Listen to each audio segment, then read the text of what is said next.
Hello, everyone. My name is JD Calderon, and this is Indy Comics Explained. And yet again, I brought another fantastic group of independent comic book creators. So please hit like, hit subscribe, share out the video, let everybody know we're here. And without further ado, I got this dude coming on. What's up, kid?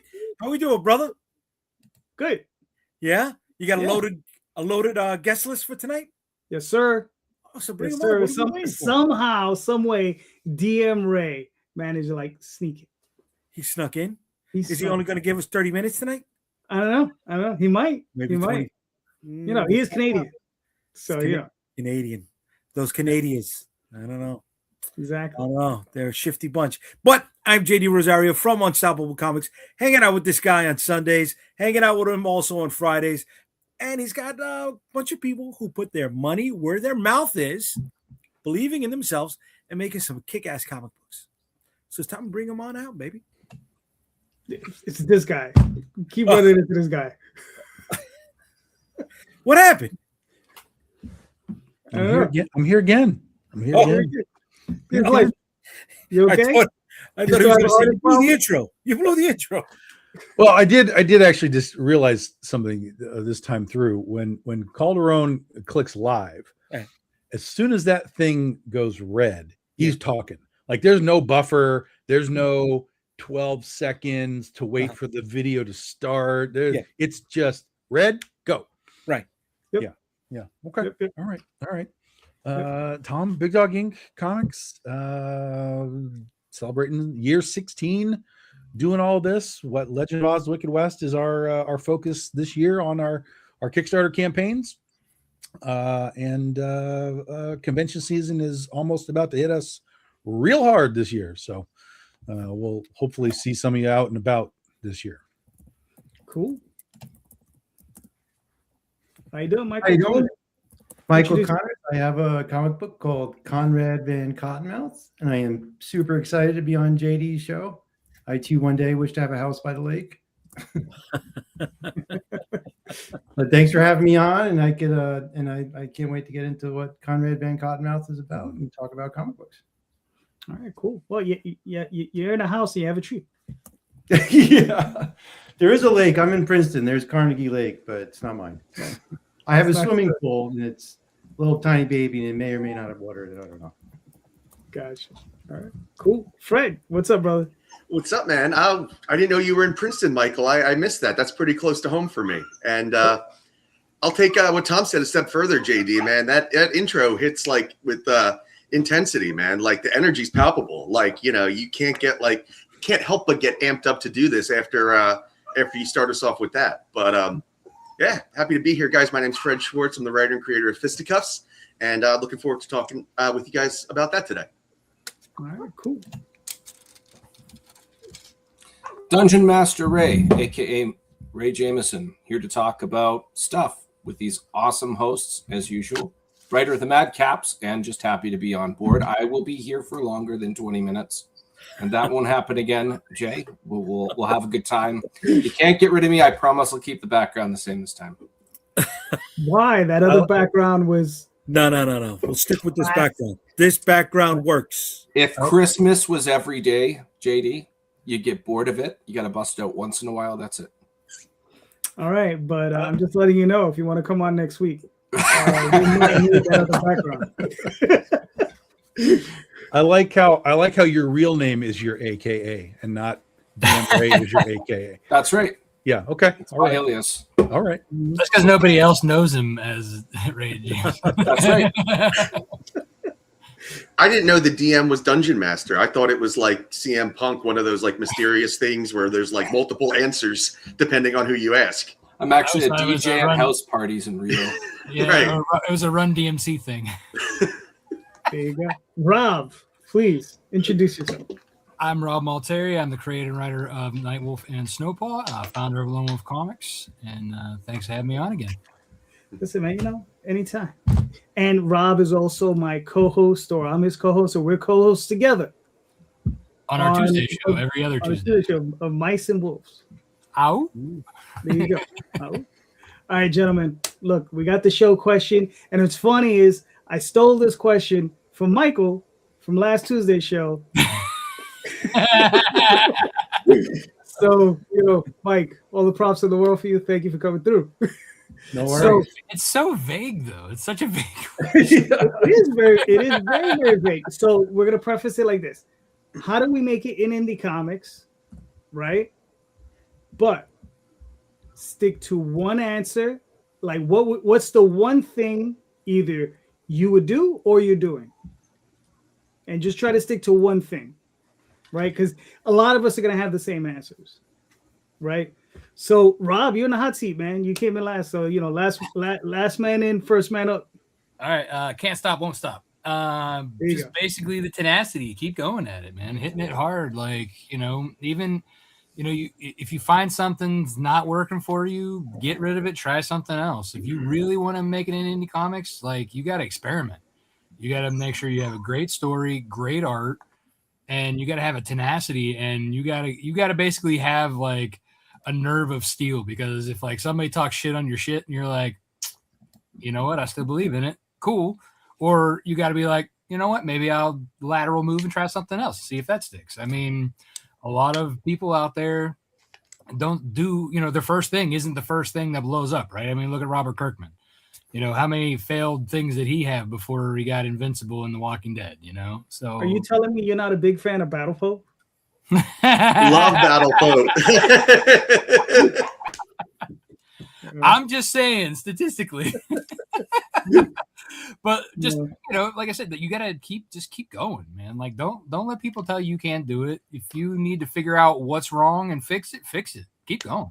You know what I mean? That's how you make it in indie comics. Like there's a lot more to it, obviously, but that's my one lane that I'm allowed to stay in. You just chose 3 lanes. He literally said pick one thing, and you chose 3 things.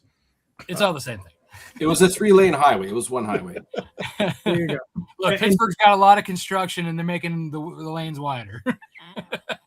Nice. So, and also don't forget Kirkman's The Realm. Does anybody remember it? It's okay. Exactly. No. He did put out a book called The Realm. But Michael, please, what are your thoughts on the question?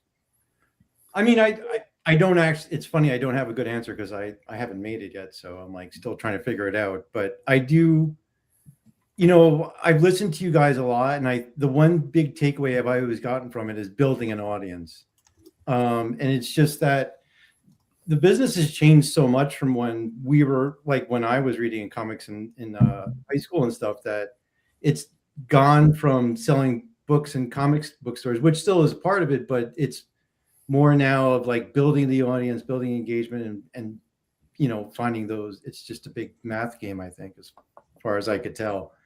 I had some overlap with, I did a startup for a while, and it wasn't a massive success, but I started small and I built it to a huge audience.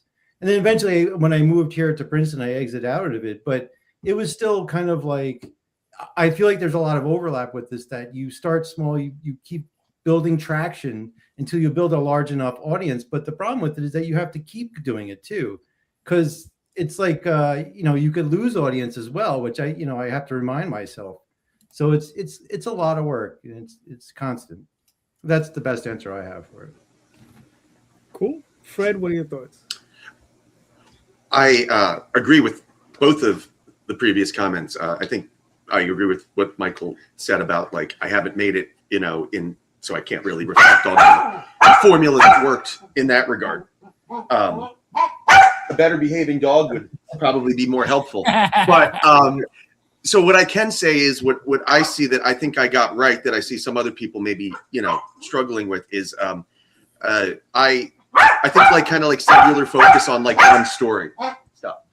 I've heard JD talk about this before with like ongoing series, how you want to kind of, do something and establish it and keep it going, so you give your audience like time to build. And I didn't do exactly that, but what I did do was kind of pick my best story, plan it out as like a 6-issue miniseries, and kind of put my chips on that, right? And I'm in the middle of it now. I'll tell you guys in a few weeks if I, how it makes it or how far it makes it. So I don't know yet. But in terms of like the story so far, like the creative aspect, which I think and I hope we're getting right, it's about like kind of putting, your chips on one story instead of trying a bunch of stuff, that, your heart's not in all the way. You know, I think I heard Quentin Tarantino used to talk about, like, when he would write a story and before he would go to make the movie, he would know his story better than anybody else, know it inside and out. So if somebody comes to me, hey, why does this person do this? You can explain it to them. Like, for anybody that read Fisticuffs so far, there was some outlandish shit in the first 3 issues that gets really off the rails. And it's allegory. And like, people may be like kind of turned off by some stuff, but I can at least, everything in that book, I can explain what it means, what it represents, why it works that way, and what you're meant to feel. So I would say that, right, is just like knowing your story inside and out, and like knowing that that's the one you want to bet on, and just going with it and seeing how far you can take it. All right, cool. Mr. Ray, what are your thoughts? I don't have 3 answers, but I have 2. I don't need 2. I just need 1. Well, you not only are you going to get 1, you're going to get another one as well.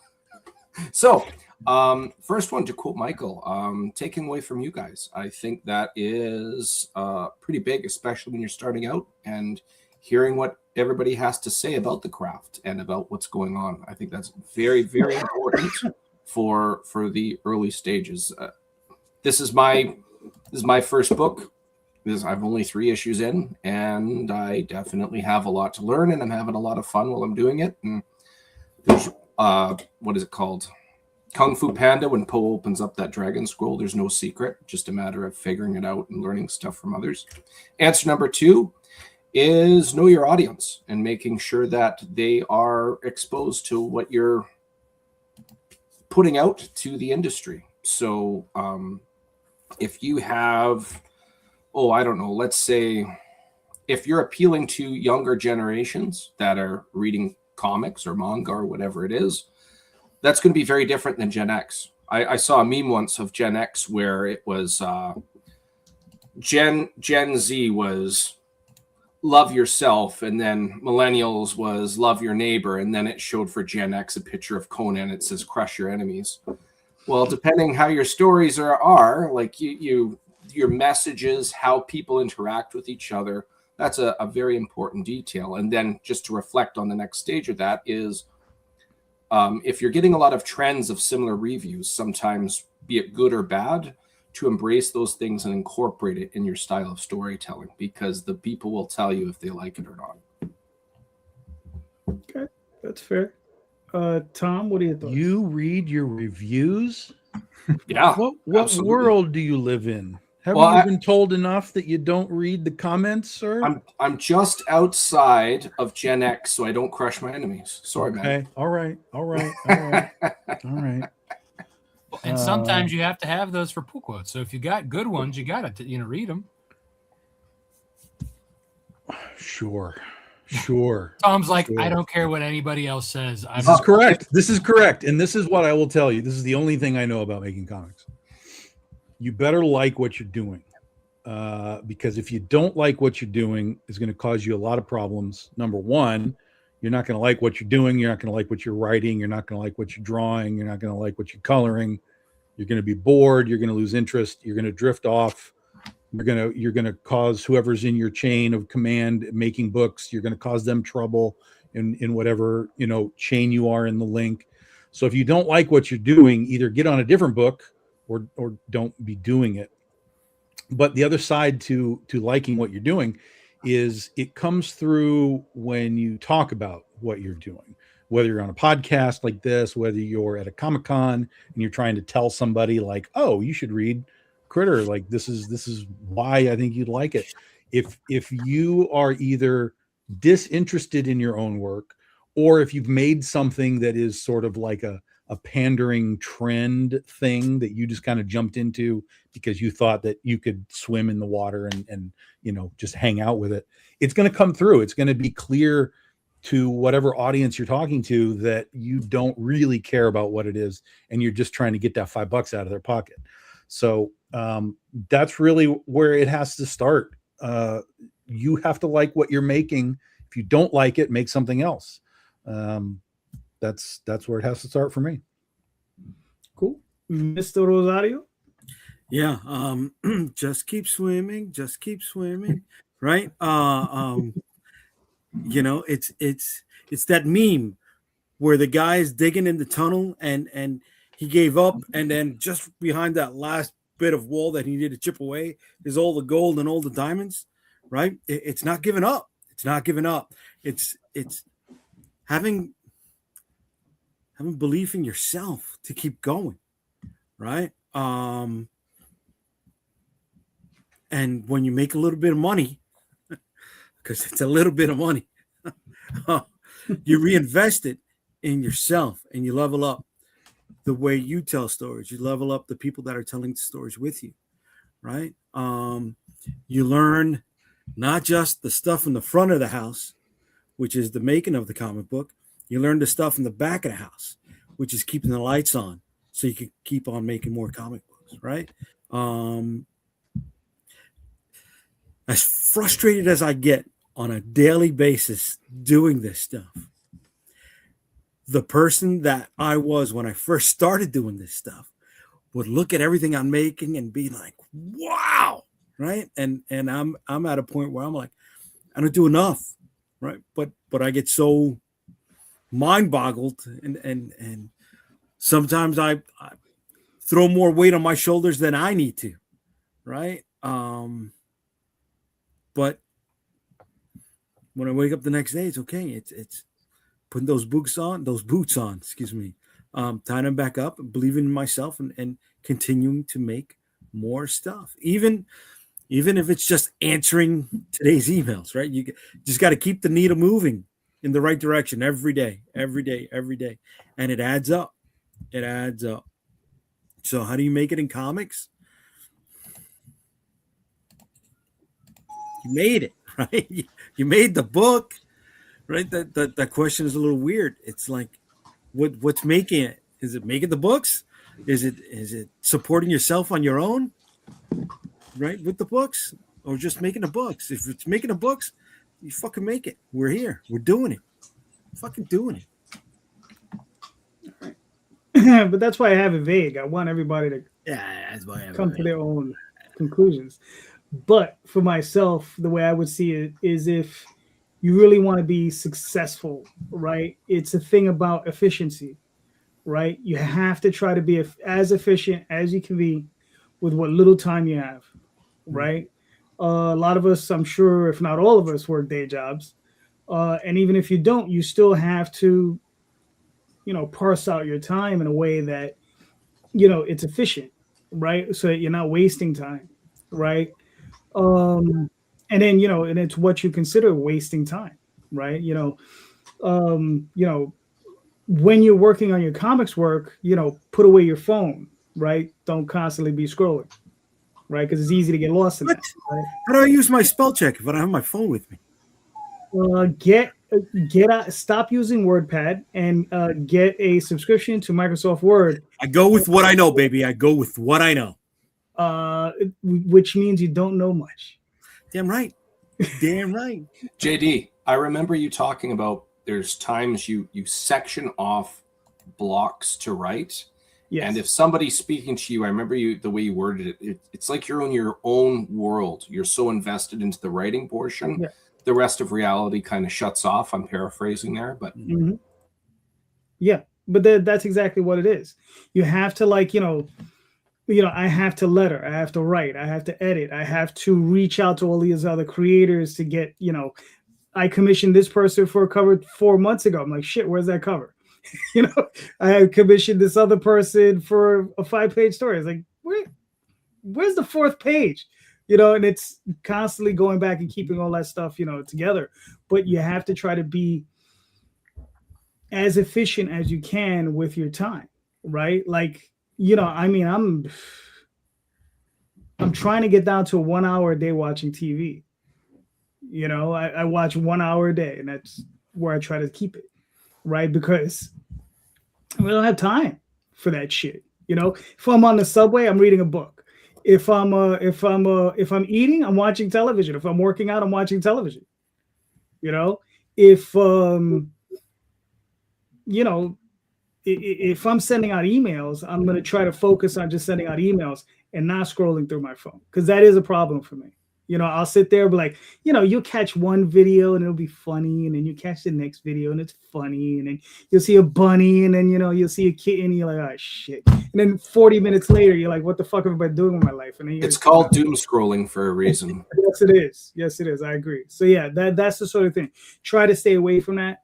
I never picked one up. We had one at my old job where we would sell these little device. It was like a little alarm, right? So that it would go off every 30 or so. But you could set it for 15, 20, 30 minutes, an hour, right? So that you know to switch over to the next task. You can do that on your phone, Calderon. Yeah, you can do that. Yeah.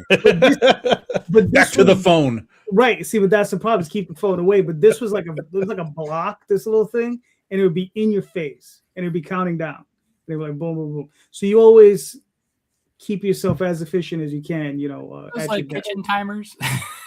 It just might as well have been, yeah. Just might as well have been. But yeah, but that's where I'm at. Jay, you guys I love the visual of Jay Rosario writing scripts on his phone. Well, but that's how I do it. I do it too. That's how I do it, bro. Seriously. I can accept that from a younger person like Fred. But like an old fuck like you, no, I can't. Oh, okay. All right. not even an iPad. You're literally writing a script on your phone. Let me say this, right? Because I'm out in the field all day, right? So I've got the thing plugged into my ear, and it's Siri, take a note. Blah blah blah blah blah blah. But that's taking notes. That's not writing a script. That's fine. And then when I have the free time, I try to compile those notes. I try to decipher them. And I try to put something together. Yeah. That's the first draft, right? Yeah. When I get home and I lay that out and I start to edit it, okay, I'm building a second draft, or I'm expanding from the outline to a paragraph, right? But I'm always doing work on the phone, dude. Always. JDR, we'll say, because there's two JDs. I'm with you on that. I don't like the idea of like just sitting down with like a blank page and like starting kind of as I go. I like to I look at it like building scripts, where I'm like, okay, I'll put like this beat of panels together, or like this bit of prose together, and then like it's like as I feel like inspired by something, like I'm building it, you know. And then I think I heard Jordan Peele recently say that he looks at like a first draft of a script as like putting sand in a sandbox so he can build a sandcastle. And that's kind of how I do it. But I do it on my phone out of convenience, so that I can, when it's fresh, you know, and you build it. So I'm with you. Yeah. I don't have the luxury of sitting on my backside all day like some people, right? I mean, you got to do it when you can. Right? We're all busy. I mean, you know, there's times where like I take a notepad with me, or if I don't have a notepad, I'll bust out my phone. And then I got like sticky notes of shit everywhere when I have ideas. You know, you got to pull it together somehow. Oh yeah. I used to do that too back in the old day of pen and paper. I would go to work and then I would leave with a wallet full of like scratch pad notes. You can't start from where you're not. And if you don't have anything to help you put your ideas together, then you're not getting anywhere. It's interesting when you mention lack of discipline. Yeah, and efficiency of time utilized. Well, here's a good example for myself. My average morning during the work week, my wife, children, and myself, I'm driving them. We're out the door by 6:30 in the morning. I drop everybody off at work and school respectively. I don't get to work till about 20 to 8. And during that time, I find that's the best time to allow my imagination to just wander, almost like meditating, but not. And I can just drive and be on autopilot. And as soon as I pull over into the parking lot at work, I bust open Google Docs and I will put in a couple of point forms. So man, that's a great idea. I have to use that. So I make lemonade out of the scenario given. I write while driving way too much. Oh yeah. Yeah. It's not lack of discipline. It's taking advantage of every moment you possibly can. Lack of discipline. Bullshit. I get moments when I take the kids to gymnastics. Lack of discipline. I know where I'm at in the world. I know where you're at in the world. Okay, so lack of discipline. Okay, I can't sit down all day for 12 hours like you do. I can't. I don't even know. One, you don't know what my day is like. Okay. And two, you know, you don't know what I do. Exactly. You don't know what my day is like. I know what your day is like. On your feet, you what walk I around, have right? when I can. And if you're actually doing your job, you never have any time to write. Oh, that's fucked up. You're That's actually fucked doing your up, job. kid. You know what I mean? That's fucked up. Rosario's wonder just the mail taking notes station- on the back of people's mail. You know, Exactly. I was like, you know, well, that one's not going to make it today into the notepad. what I gotta write day this is one it? down later. No, Yeah. this one's junk mail anyway. They don't need that. Yeah. They're gonna Somebody find opens him up- like the somebody guy opens from up a- Demon Knight. You know, he's gonna be like that guy from Demon Knight who stole everybody's mail. He'll be like, "Well, my excuse, I was writing notes on the back." You know, He's gonna like accidentally send a good idea out to somebody. Like somebody in There you go. Hollywood is accidentally gonna get an envelope with like the best script notes that they And then ever when could the have movie asked for. comes out, JD's gonna shit himself. Yeah. Shield of the Interceptor movie comes out next week, right? It's like, what the hell? there you go. Oh, look at this new action figure. Uh, Oh, Rob, that one hurts, Rob. Right now, Rob. That one hurts right now, kid. Holy shit. That one hurts right now, kid. $17.50 per unit right now for what would have been $3 and change just two years ago plus. Does that include the molds and everything? That's right. That's everything. So that was the shipping price and the mold. All right, so Only the for one 1,000 mold. Only for one mold. One mold. It could be more molds are needed. All right. Well, I would just say get those. So your numbers aren't straight, so you got to straighten those up. Most likely one mold per action figure. Yeah. All right. So getting back to the show, Jay, what's your question? All right. So in a perfect day where you are just working on comic books, let's say you got an 8-hour day, right? To do everything that's on your to-do list. Where do you start? How much time do you give emails? How much time do you give editing? How much time do you give building new scripts? Do you take lunch? Do you work through lunch? Right? Do you do pre-press? X, Y, and Z. So on a perfect 8-hour day to work on comics, what is in those 8 hours for you? Michael, you're up. So I mean, to clarify, you're saying what a perfect day as far as being efficient, or a perfect day is like what I would really like to do? A perfect day is in this is all you have to do, whether it's your day job or you got the free day to handle your list. It's a perfect day. Yeah, it's a bit strange because I'm a web developer and I am a contract, so I do have long stretches where I may not have a project and I can work full time on it.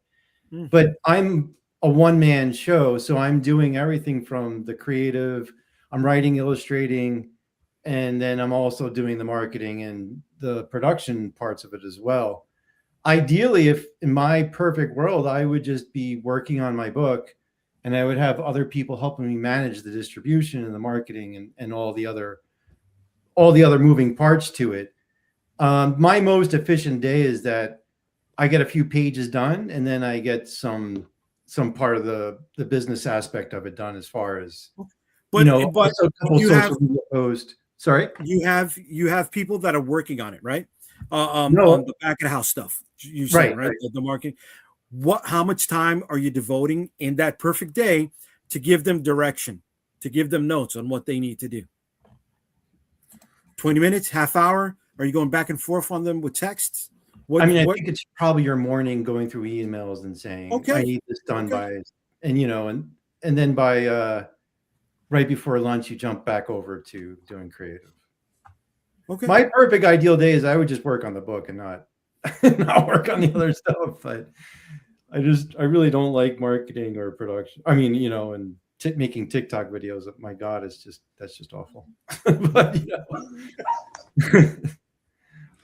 yeah, I mean, I don't know what you think, but yeah, that's what I would say, is that my perfect day is that I would have other people helping me manage this, and I would speak to them via email and stuff by the morning, and then by afternoon I'm back working on the creative and having other people helping me with the creative, and some aspects of it, and then getting a few books out every month would be fantastic. That's certainly the goal I'm going towards. All right, cool. Fred, what are your thoughts?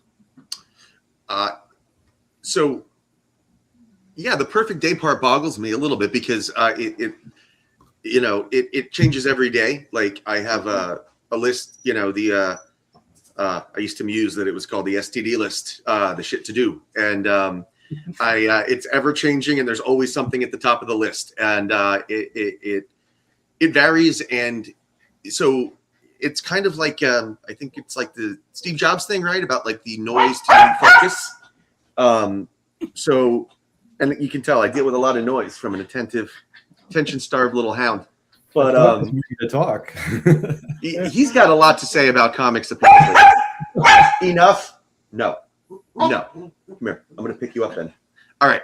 So for me, it's just about like, you know, separating like what needs to get done and like what you know, I would like to do. Like obviously, I'd rather, you know, have a day where it's like all creative, all fun stuff, and like, you know, we all know like even like writing, you know, there's different you know, like I think most of us would be like, oh, we want to do the fun creative stuff or even like the fun stuff with people, but like even writing, like there's different like tiers of it, right? There's like the fun brainstorming where everything's like a beautiful concept that we haven't screwed up yet. There's the part where you're like going back and like putting the screws to it, the kind of in between, and you know, you know, there's always like a fun part that you'd rather be spending your time on. But I think like it's ever changing, and it's usually, if I'm being honest with myself, it's usually like the thing that I want to do the least, that I need to spend the most time on and tackle first, you know, when you have good energy. I've heard this before said about like, have you heard about the spoons theory, about how we all only have like so many spoons of good energy a day, and it's about like where we place them? I don't know. But, you know, my answer is like, it's ever changing, but you know, there should always be like you know, every day you should look at your list and be like, okay, this needs to get done the most. This is where I need to spend the most time. And, you know, if I'm being honest with myself, usually it's the stuff that I don't want to do, right? Like promotion and getting out of my shell, or, you know, or doing something where like I have to really scrutinize my own work and whatever. So, yeah, I think to shorten that answer, ever changing, but it's important to prioritize, so you make sure that you're, you know, being as efficient as possible and getting done what you need to. All right, cool. Mr. Jameson. I actually had to type this one out. I had to think about it. Thanks for not putting me first on the hot seat. Did you type notes on your phone? God damn it! This one's on Notepad. It's a .txt file. I'm not lying right now. Christ. Just for the quick notes here. I love that. Love that. .txt all day, baby. Just understand that if you ever try to get a professional job and you turn in a TXT file, they're gonna fire you. Well, Yes, that's why I'm making Indy Comics. Yes. I wouldn't even open it. I'd just fire you. It's a lot faster to open up an unsaved Notepad file than it is to open up Google Docs or anything else. Yes, it is. It's just right there and bam. So here's my breakdown. I would spend 2 hours writing. As already mentioned, some people do it in bullet points and other things. Just getting the sand in the sandbox, as already said today. I review comic books, and there's lots of reasons for that. The big one is giving back, and I think that's very important. As a byproduct, there's networking in that respect. So I think it's very important that I do that. I am about to do my 50th review. It's a lot of fun, and I enjoy it. It's obviously not for everybody. I would spend 1 hour of contact with anybody involved in any projects I'm working on, be it people doing line work, colors, letters, my publisher, etc. I would spend an hour of reaching out to streams and podcasts like this one right here, for the reasons I stated earlier. Somewhere in there, I do an hour of lunch, and that leaves 1 hour left. I would tack it on the very end, and that's either I have an early day or I have momentum and I want to keep going. I've got the time to do it. All right, cool. Mike. Rob? So my perfect day would be if I were to get all of my work stuff for that day for my full-time job done the day before, giving me that 8 hours. I would be first starting off with my coffee, checking my emails, and then once the coffee's kicked in, it's down to the nitty-gritty of whatever is the most important of whatever is going on at the time, because I usually have several projects, and I'm sure a lot of you can relate to that. I have to say that y'all need to get yourselves a better communication / project management tool. because email is not it. Like I use Trello, so I'm constantly in contact with all of my artists, my letters, my colorists, whatever, at all times. Like they can get me on my phone, they can get me on the computer, whatever. So if I'm in the middle of something, they need something, I can answer right away, you know?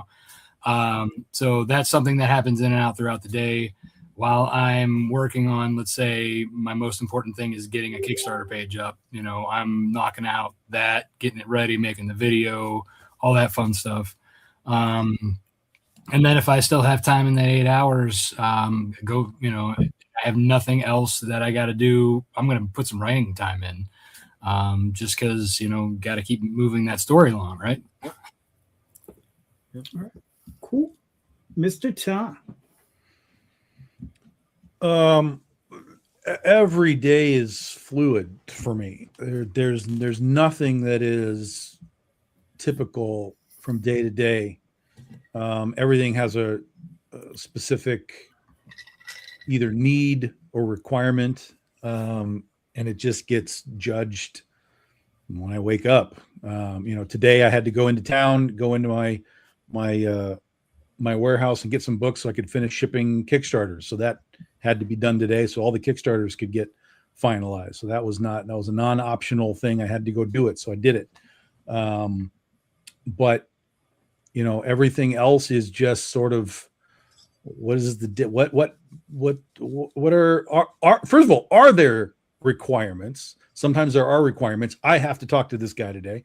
I have to talk to that guy. I have to turn in pages to my printer. I have to do things here and there. But then after that, it becomes really fluid because we have to exist in the creative side of things. And so for me, if I wake up and the creative side is popping, pretty much everything else goes aside. I let the creative just go. Like if you're talking to me, it's going to go into the computer on Word, a real program that I can send to publishers and printers, and they all understand how to open those things. But yeah, the creative for me kind of always takes precedence if it's happening. But at the same time, if I know, hey, okay, I'm writing today right now, but I still got to ship these things out, that just means that I move that to the end of the day and I make sure that it still gets out at the end of the day.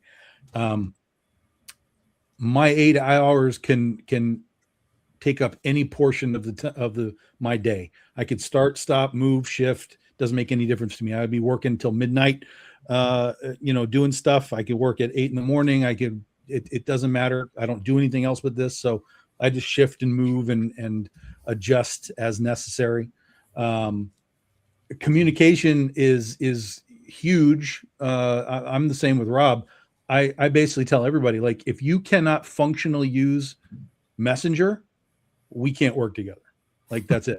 We cannot work together. I don't want your email. I don't care about your email. I'm totally sending you a file of Messenger. It's going to be called txt.doc. I don't want any of it. I don't want any of it. So it's like, learn how to use Messenger. I don't care what Facebook, Instagram, wherever you are, learn how to use that Messenger, and I can work with you. But if you're just like, well, I just need, no, I don't want your email. Don't care. It's too slow. It's not efficient. Don't want it. So communication, and again, that makes communication easy. I sent like 12 messages out to people today and got responses from all 12. So we all know where we are. Super easy. And then that allows me to just move on to whatever the next thing is. I tend to watch a movie pretty much every day, either like during lunch or when I'm in shutdown mode before I go to bed. But even then I'll either be watching it to either shut myself off, or I'll be watching it for some sort of purpose. Like, I'm going to watch this because I'm writing superheroes today. So I'm going to watch a superhero thing to kind of vibe me up on that kind of world and where I want to be. So yeah, it's every day is something completely malleable.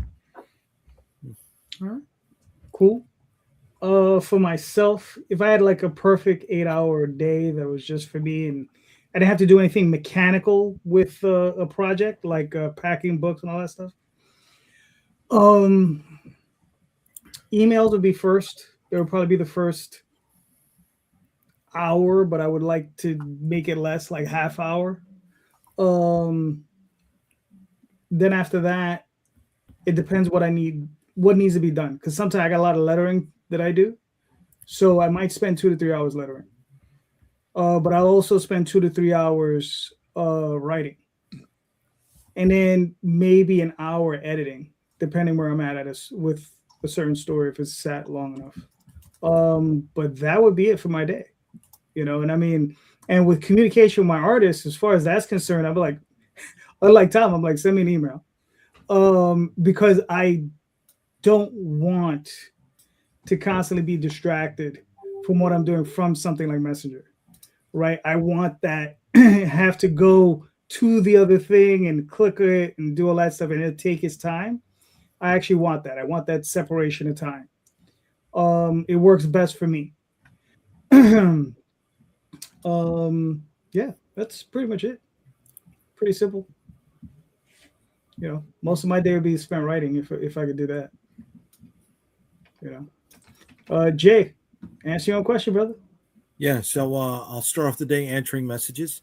Try to get as many of those out of the way as possible. And if I get the chance at the end of the 8, I'll go back to see if they responded, maybe get a jump on the next day.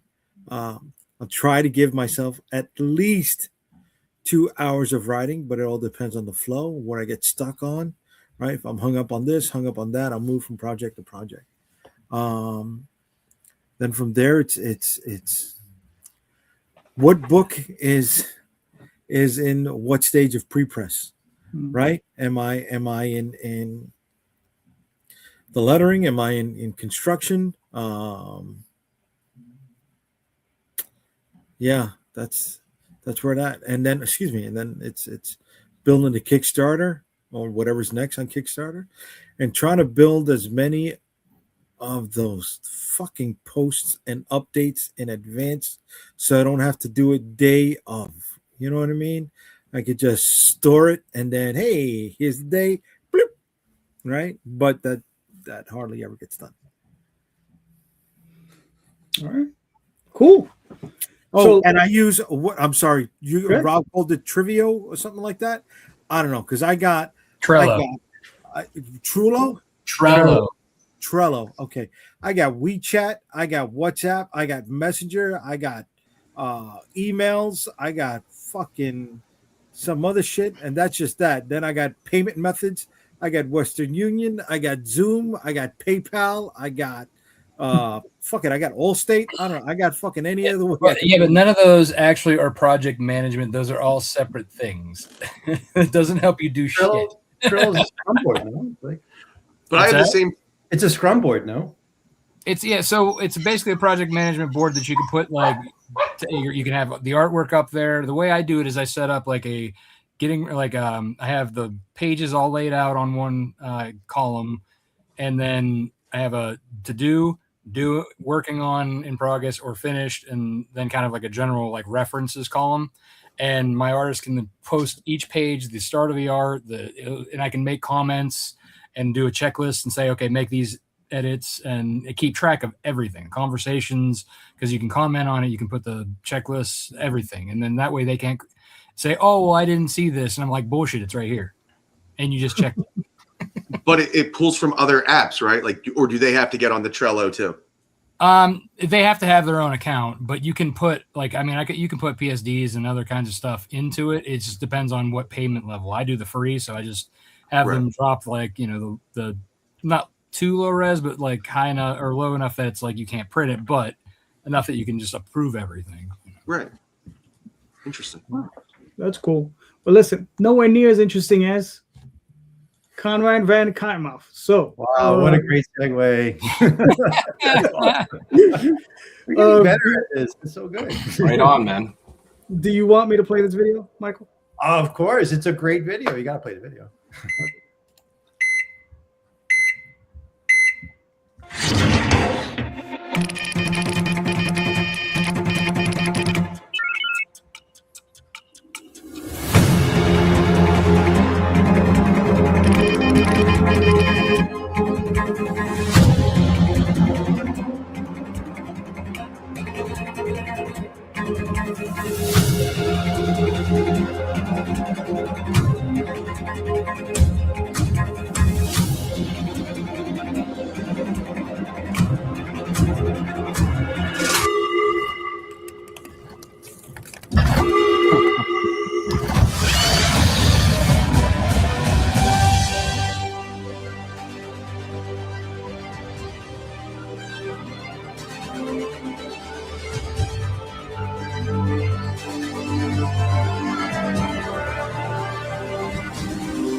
Very nice. Love it.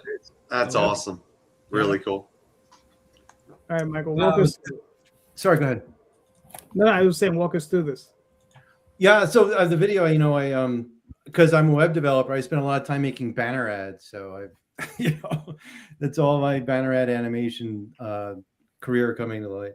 So the story is about a rabbit that gets captured by aliens, and they make him really smart, and he escapes and comes back to Earth, and he can build any machine. He builds a machine to teleport anywhere on the planet.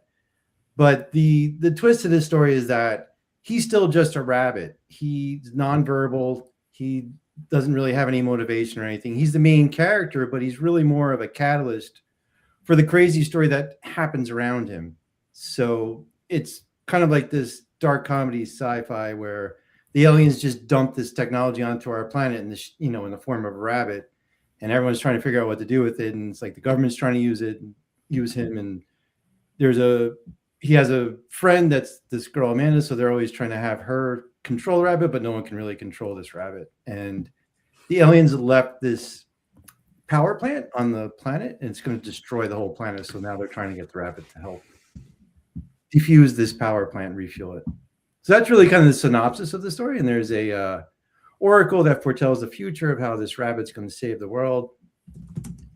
And this is book 3, which I'm super excited about because I'm now on book 3, and it's really going to be a 4-part series that will be one complete story arc. And then once I get to the 4th one, it's going to be compiled into a trade paperback.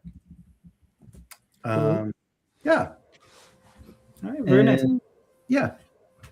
What are you looking at as far as? I think I asked you this the last time. What are you looking at as far as schedule? Are you looking at late this year or early next year, mid next year? For book 4? Yes.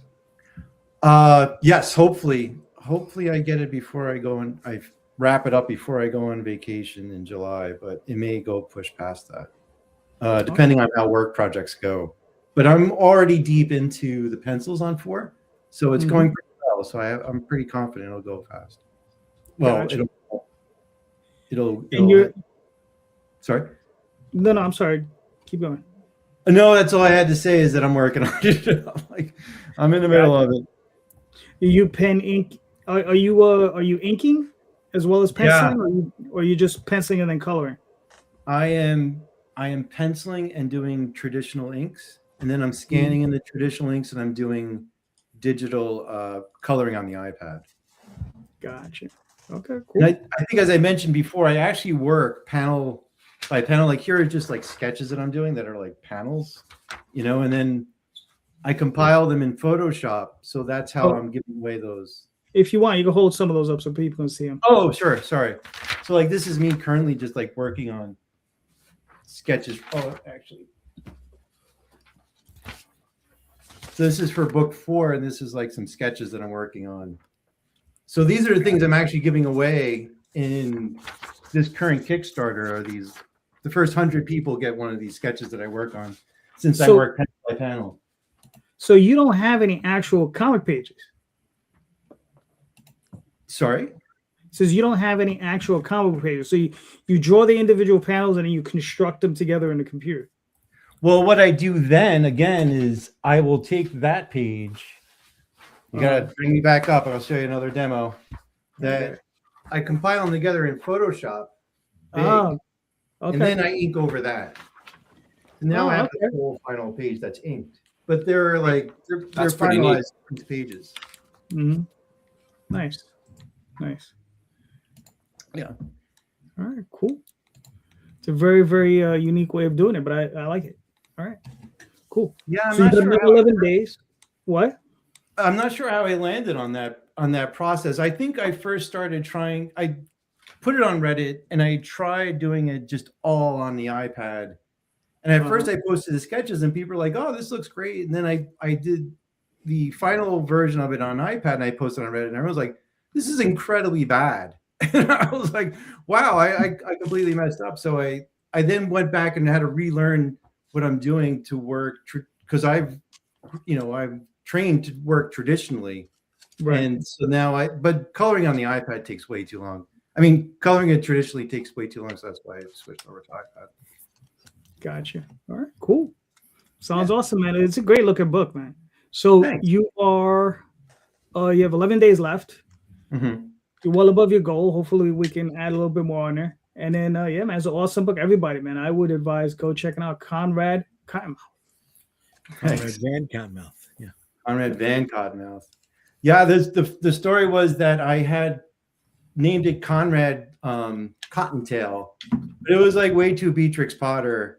And then some of the yuckleheads in high school, hanging out in the boys' bathroom, like, oh, you got to call it Cottonmouth. And I was like, yeah, that actually makes sense. And I like the branding because you don't forget it really. And then once again on Reddit, they're like, it couldn't be Conrad the Cottonmouth because he's not a cottonmouth. But I wanted that, rhythm to the name. So then it came Conrad Van Cottonmouth. And that seems to make the most sense, I think. That's cool. And so you've been working on this since high school? I have, yeah. I came up with the concept in high school, and then I abandoned it for a while. And then I just, one day I'm like, God, I should get back into comics. I decided I had this idea a long time ago, and I just started doing it again. Oh, that's really cool. All right. Yeah. I mean, listen, high school and fisticuffs, that's what we always end up with.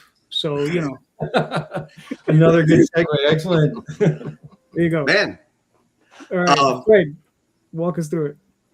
Sure. So Fisticuffs is the story of a functional drunk whose comfortable life derails when a one-night stand has deadly consequences. It is the all right, pal. It is the sense of humor of the boys, the explosive action of Invincible, and the kind of like deeply personal storytelling that you would get in something like The Crow, right? Because a lot of trauma and personal stuff kind of bleeding out on the page here. So Fisticuffs, it's about a protagonist who thinks himself kind of like a rebel, but he's as far from it as it can be. The comp I use a lot is like he thinks himself to be like Slim Shady or like Alex DeLarge or something like somebody like that, but he's closer in character to like George Costanza, right? Just kind of a schlub and an asshole. Slim Shady. Very not story like 12 hours later. Yeah, exactly. He's kind of like Jonah Hill in the beginning of 21 Jump Street, if that helps, like a guy that amazing. Thinks himself to be way harder than he is. I mean, you can tell right there with the body language, and Stan renders him so beautifully. Like, I was fortunate to find the team that I did. Stan Yak is like the greatest gift that I've ever found. He brought this to life. Like I was talking about earlier, Fisticuffs is really kind of my dream project. It's kind of like my biggest passion project because it has to deal with, a lot of issues that I've been through, struggling with addiction and dysfunction and, mental health and so forth. So it's really cool to kind of like put that on the page, but also do so in kind of a way where like the sense of humor is, vulgar and disgusting and, the kind of filth that I loved growing up. But, the content is, a little bit more serious. And, I was actually kind of had a cool experience talking with somebody the other day about the story who was not interested in it for him. He was very straight-laced and he seemed very, come here, buddy. This is why you need to support Fisticuffs too. I need to get him some etiquette training. I want to get him, trained just like a service animal so I can bring him in public, but I think he's too far gone for that. But anyway, so Fisticuffs is definitely made for like an audience, like me in my 20s, right? Maybe somebody that was not necessarily receptive to change or not receptive to like deeper themes, but definitely might get, be interested in a superhero fighting a giant onion monster or, having to decide between saving the day and shitting his pants. So it's the kind of story that I think people might be able to like sink their teeth into, but also at the same time, maybe get some messaging and, and hopefully help themselves. So we're getting ready to launch. We're going to be announcing the official date this week, and we're going to be announcing a lot of our rewards and cool stuff. But please guys, give us a follow, support, and help this project keep growing. Very nice. I mean, you got 111 followers. You're good. What type of dog is it? He is. Do they ever outgrow this shit or no? No. Okay. Come here. I'm gonna pick him up now. And now he's gonna stop. It just depends how hard you hug them. Oh. Ray said to hug you. You can say you can look at that like with like really good intention or very dark humor. It's a very all-inclusive kind of joke. Oh, geez. I thought it was kinder than that. I was gonna say he should listen to you. Like, Ray's the dungeon master, Parker. You should listen to him. Yes. Also, his name Parker, I gave him because Spider-Man. There was, when I first got him, there was like a, I made a little bed for him, and there was a spider trying to sneak his way in. So, that was the reason behind it. But it was also twofold, so that when he's bad, I can yell at him, and I get to feel like J. Jonah Jameson. So it's like, what are you, deaf? I called you twice. So. Parker. Gotcha. All right, cool. Sorry, I can hear his voice when he said that. Like, what are you deaf? Like, oh, Yeah. oh my God. It's ringing in my head as clear as day. Yeah. Good pull. Good pull. Good pull. Thank you. All right, we got the madcaps. No crazy intro there. But DM, do you want me to play this video? Yes, please. While making contact with our friends Chazzo and Sarlacc, we crossed paths with an undead outbreak in Ivywood. This led us down a rabbit hole involving a local drug called Weave, bandits, kidnapped citizens, and an ominous book which I was able to gather critical information from. Time was not on our side, and we were not the most qualified to address this urgency. We need to blow up the distillery. Can't hold this spell much longer! The necromancer is mine. I am your beacon!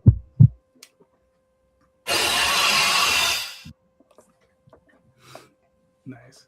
Right on. Well, thank you very much.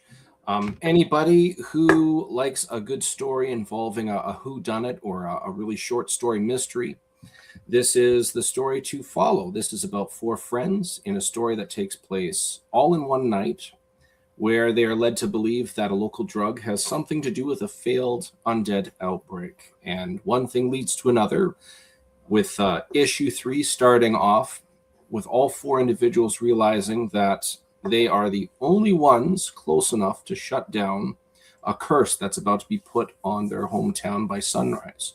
They are exhausted. They are at the end of the night. They've pulled an all-nighter, and what started as helping the guards slay these undead creatures, combining with them not being in the best of shape and being completely like tuckered, not in their best conditions. They have to see if they can go pull off a win and try and hunt down this necromancer that's about to do a lot of bad stuff.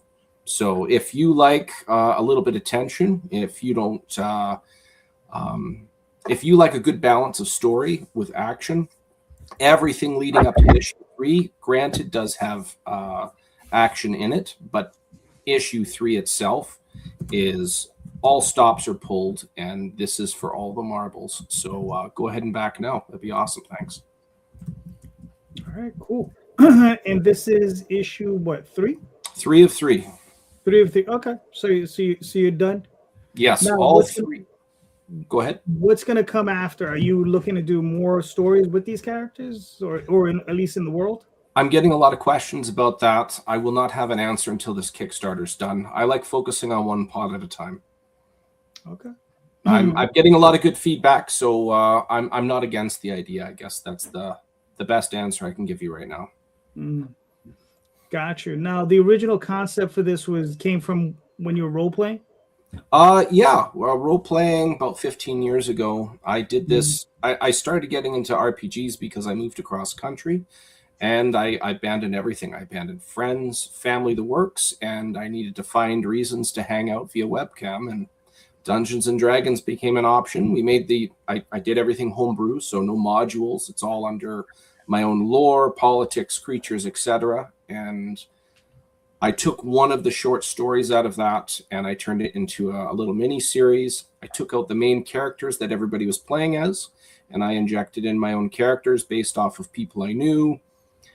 I got to exaggerate their strengths and weaknesses. And one of the coolest things I like about this story is when you're around your friends, you're more inclined to live up to how they view you. So when you have these four friends, we could walk away, but I don't think any of us would be able to look at ourselves in the mirror ever again. I guess we're going to have to try and not die and not let the bad thing happen, essentially. Okay, cool. Very nice. Very nice. And when this is done, you haven't started going through, because I know Phil Bell's your publisher. Yes. So you haven't gone through distribution yet, right? You're going to wait till the 3 issues are done? When all 3 issues are done, that is one of the next things to address. It is going to distribution to your local comic shop. I'm very flattered. This is my first time writing, which is very encouraging because I am getting a lot of positive feedback, including my publisher, who thinks it's worthy of being in the same shop as anything Marvel, DC, and anybody else throws out there. So I'm very, very happy about that. Anybody listening, we are 400% funded already. We've got 3 weeks to go, and I've got a lot of really cool stretch goals to show off. I can't yet, but there's even a really cool, it's my background right now. We have a special edition trilogy. That image right there, all 3 issues rather, brand new covers. When you combine it, makes that image right there, which is a depiction of Act 3 of the final act of the final book. So we're going to throw down like supervillains holding children. Splats. Very nice. Very nice. All right, cool. So wrong, Ray. I'm so wrong. No, it's not. You're right, Ray. You're right. you got another 20 days. You're well past. You're funded. You're well past funding. Yes. So good job, man. Very nice. Very nice. I like. Thank you kindly. Everybody, go check out Madcaps 1 through 3. Go buy some books. All righty. So now listen, Rob, I'm sorry, but I'm all out of segues and all this stuff. So here's your book, Snowpaw. Excellent book. You want me to play this video? It's so cold. Sure. It's so cold. Really so cold. It's not cold. Dress them up a little bit. You know what I mean? Come on. It's all right. This will speak for myself. Fierce heroine with an adventurous spirit nearly gives in to the social expectations of her time. But a trite fairy tale ending is not meant to be as Cirilla McKinley discovers her werewolf lineage. Her eyes are open for the first time to the existence of supernatural beings and creatures of fantasy. Hi, I'm Robert A. Multari, the creator and writer of Snowpaw, and the hit series Nightwolf, as well as the founder of Lone Wolf Comics. While writing the Snowpaw series, I wanted to tell a story about a strong female character who my daughter and other girls reading comic books can look up to as a great role model. In April of 2016, I launched a failed Kickstarter campaign for my first series, Nightwolf. I didn't let that fail launch stop me, so I decided to raise the money on my own doing freelance web design jobs to pay for the artists. After self-publishing Nightwolf issues 1 and 2, I came back to Kickstarter in October 2019, and since then, I have successfully overfunded 25 campaigns across 3 crowdfund platforms for Nightwolf, Snowpaw, and the Wolfpack Pup series. That's all thanks to my amazing backers who I refer to as my Wolfpack. Now, I stand ready to publish Snowpaw Volume 1 that collects issues 1 through 4, 16 additional pages of story, and pinup art. And that's why I've come back to pay for the printing and the rewards that you will receive for backing this project. I'd like to personally thank you in advance for backing Snowpaw and joining the Wolfpack. I'm extremely grateful for where I am now as a self-publisher and continuing to serialize new comic books for you to enjoy. Again, thank you for taking this creative journey with me. I appreciate it so much. Hey, so what are you waiting for? Take this journey back with me to 19th century Scotland and join the Wolfpack today.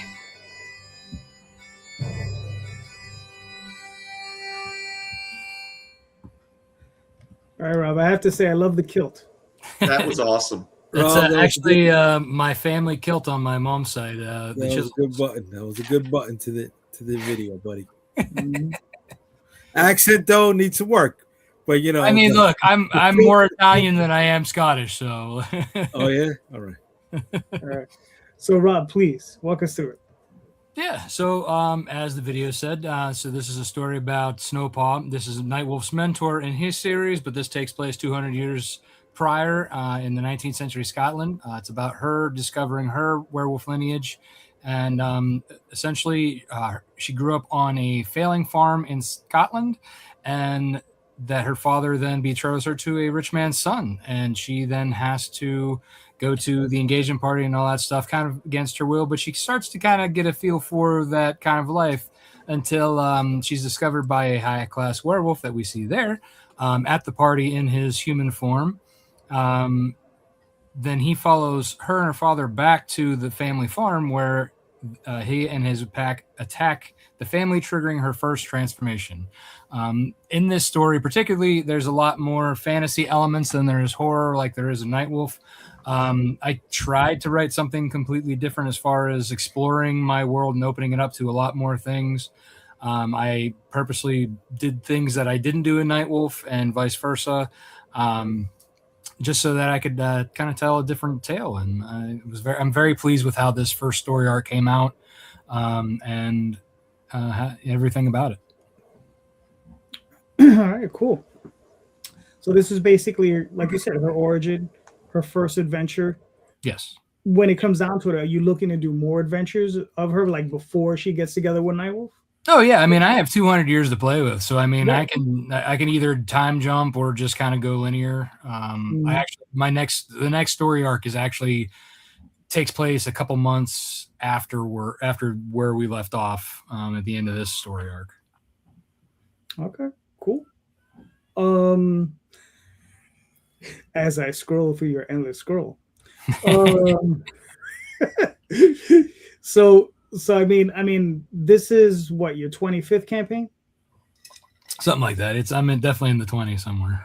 All right, cool. So I mean, in all that time, right? What's been working the best for you? Honestly, I mean, what's nice about it is having like kind of a, with Nightwolf, it's an ongoing series. Snowpaw has been ongoing up until this point. And I think just having kind of like that, kind of keeping that branding, like most of my pages are very similar. I just kind of update really like the specifics and stuff. So like being able to kind of streamline, right. I think definitely helps to get more stuff out. Having great artists, and just being fulfilling, that's a big part of it. People want to trust. All right, got you. Now, do you like Tom? Do you have a warehouse as well? I don't have a warehouse, though I probably should upgrade to one. Right now I have a 10x10 storage unit. I saw Lego pieces earlier up. There's a bunch of little figurines, a little bit higher. There they are. Yeah, that's cool, man. You sell a lot of those? I'd say I'd sell probably a couple per campaign, more so awesome. Actually through backer kit afterwards. It's weird. I think I do better with add-ons in backer kit than I do in Kickstarter, just because the Kickstarter add-ons are a pain in the ass. Interesting. Okay, cool. Very nice. Are you looking to do any more plushes? Oh no, I'm done with those. No. I think once I get out of those, that they will be done. So I might write some more Wolfpack Pup stories, but right now I'm just I want to just get back into the actual focus of the writing and getting books out. Okay, gotcha. And before we leave, look, there's Adventure Finders. I'm also running the campaign for Adventure Finders. So if you buy Rob's campaign and my campaign, or Rob Espinosa's campaign for Adventure Finders, you will get this print. Right? Yes. Rob? Yes. Yeah. No, absolutely not. You won't. Damn, we're not going to ship it out. Right? And then, you want to talk about the card set? Yeah. So, was it 4 of us here, right? Are part of this 9-card set. If you've backed the past campaigns and then the current campaigns that are live and the future campaigns, you will be able to get all 9 of the set. And then on the other side is a connecting image that you'll be able to see. Yep. So then there's links to all the past campaigns and live campaigns. Yeah. That was it. All right, cool. I mean, listen, man, you're made it to the bottom.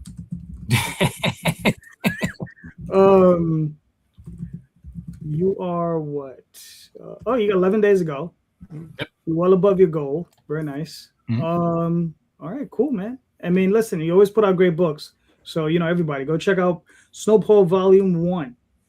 Excellent book by excellent creators. So, Nice, very nice. Thank you. Yeah, Jay, that's what I was gonna say. You know, What's up? Rob really doesn't need anybody to gas him up. He's already gassed. All right. Tom, you got a question? No. Okay. I think I'm going to change my intro video and put on a kilt. That's the question. Will you not kilts or no kilts? I'd probably lose backers. I don't know. I was gonna say, I'll kilt for sure if it moves merch. Yeah. Kilt or not kilt? That is the question, yes. All right. So I got a question for everybody. Damn it. All right, Rob, before I ask this question, number 3 or number 4? Just give me either one. Doesn't matter. 4. Okay. If you were to do a documentary about indie comics, what would it be about? Like, what would be your focus, right? What would be your through line, right? So if you were to tell this story that not just involves yourself, but a segment or whatever you wanted to focus on in indie comics, right? What would be your through line? What would be your focus, right? Mr. Jameson, you're up. Don't be hiding. Darn it. I needed to look something up for reference. In the 90s, early 90s, I think there's a documentary about comic books I really liked. It felt, although it focused mostly on Marvel and DC, it talked about the origins and it felt a lot like indie. If I was doing an indie documentary, I would definitely reflect on those early stages and showing how modern is there's similarities, of course. I would, of course, look at things like Top Cow, Dark Horse, Image, and I would look at their starting roots and see which ones are actually like grassroots and which ones had some benefits getting started, be it celebrity status of star power in specific artists, etc. After that, I would there's a lot going on there, so I would not be able to provide any closer of an answer than that. I would have to dig pretty darn deep first. I guess that my answer is I need to dig deeper to give anything more. All right, so start digging. What do you got? Well, I've done a lot of reviews, so I think I would try to find some commonalities that would include, and I've heard this question many times, what got you started into comics or starting this story? And then I would reflect culturally and see if there's any specific things. For example, I'm sure during the pandemic, there was a trend of people doing indie comics because suddenly they had a lot of time on their hands and could express accordingly. I think I would look through those themes and bounce accordingly. Okay. See, I know I can get more out of you. Rob, what are your thoughts? Oh, man. So honestly, I would have to focus on something that people actually gave a shit about, because quite frankly, I don't think a lot of people would give a shit about true indies, as far as the unknowns like us. I mean, I hate to say it, I would love that people would love to know more about us, but they're like, who are these guys? Yep. Right. Mm-hmm. So I mean, obviously you would kind of have to I definitely would involve this as much as I could, but you would have to get something that people would be interested in learning more about, and that would be sadly still getting a name involved. I wouldn't go through anybody through Image, obviously, because everybody knows those guys. Everybody knows that story, right? Dark Horse is very in that similar bucket. I would if I could, I would probably aim towards getting Brian Pulido. Even though he's worked for the bigger ones, he's never really worked for Image, and he actually has his own indie publishing. That's I wouldn't say it's close to us, but it's the closest compared to the people with actual brands at Image and kind of a halfway point. Yeah, exactly. So I would definitely get him in there, maybe Dan Mendoza. And then kind of inject I think Tom would be a great one too, because he's been around doing it, and he's been in retail, and he's actually worked with an indie publisher, not only just himself, but working with the other with Critter on what's his name's company. Aspen, Antarctic Press, Dynamite. Thanks for knowing who I am, Rob. Hence the documentary. Right. But my point is like, there's like the more name commonality that like people would be more interested in than like, say, just me. I mean, nobody knows me short of like you guys, right? Or people who've been reading my stuff. So nobody gives a shit who I am. So like to put me in a documentary would be just stupid. But like, like I said, people who've established names in the indie industry, I think that's where the focus would be, because you want to bring eyeballs to it. You know what I mean? All right, that's fair. I highly disagree with you, but okay. Yeah, so do I. Yeah. I mean, that's just it. You can highly disagree with me. That's my opinion. You had my. I know. I just disagree with you. That's all.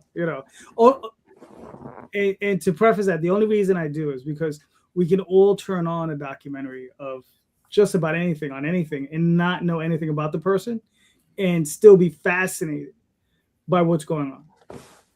You know what I mean? Like, I don't watch sports, right? But, and of course I'm drawing a blank. What was the sports documentary show that was on HBO? 30 for 30. The 30 for 30. 30 for 30. 30 for 30. No, there was one before that. E60? No, it was on HBO. Oh, HBO. I don't know. Oh, Real Sports. Real Sports. I don't give two shits about Batman, but I swear to you, those people could bang out a documentary on Batman and just have you engrossed. So that's why I don't disagree. Yeah, I'm going to jump the line because I'm go ahead. I'm going to jump in because we're kind of ragging on Rob, and it's not totally fair. But here's my point. He's not wrong in that you want to have sort of a name attached to draw somebody in. Like that totally makes sense. Mm-hmm. But to Calderon's point, I have watched plenty of comic book documentaries on shit that I don't know what the hell it is. I mean, I watched literally, this is for you, Ray. I literally watched a documentary about Canadian comic book creators making Captain Canuck and bullshit that I have never heard of in my life. All right. I saw that one too. Yes. Yeah. So here's the thing. I think for me, it would be a focus kind of awesome on the lower level publishers, but there would be caveats to it. It would be guys that have been doing it for at least probably a decade. It would be people that I felt had a personality so that when they were talking on the screen, it wasn't just, well, I made the thing and right. I'm doing the thing and the thing. Like, you got to have a personality to be able to be interviewed and be a part of the thing. I don't care if you have weird hot takes and stuff. That's fine. Bring all that stuff. But you got to have a personality. That's what I think was what makes the documentary. Even if you don't know what it is, the personalities in the documentary can grab you and go, oh, that guy's interesting. That guy had a story that I never would have imagined. That guy made a thing that I've never heard of. Why haven't I not heard of it? And then that could be a catalyst to go find more, learn more, whatever it happens to be. And also that editing quality to make it like the talent that can make somebody talking about a book of matches be amazing. Yeah. And there are those people out there. There are definitely people that can edit this stuff properly and make it viable, even if sort of, because we all understand, like, nobody knows who we are. Why would anyone want to listen to us? But there are people just in the comic book world, just in general, comic book fans, who, if they're scrolling through Tubi and they're like, oh, 16 years of Big Dog Inc. comics, the best comics you've never heard of, like, they'll click on that. Now, if it sucks, they'll turn it off. But if it's interesting, if it's produced well, if all the people that they introduce within the Big Dog Inc., family, the artists and stuff, if they all have personalities, like Jen Broomall and Nia Rufino, if they have personalities and we make it interesting, that's what those documentaries are there for. So that's where I would go in that regards. All right, cool. Michael, what are your thoughts? I would love to see a documentary about the evolution of this business, you know, starting from Teenage Mutant Ninja Turtles with two guys in their black and white comic book, and I was there and I remember that coming about. And I was like, man, I couldn't believe how well that just blew up. And like to where we are today. I mean, because it's been pretty incredible of where it started from there into where we are now. And you know, I'd also like to see a lot about the people who are reading the comics too, because you know, now that I'm working on this book, I've gone to cons and I'm meeting the people who are reading the book.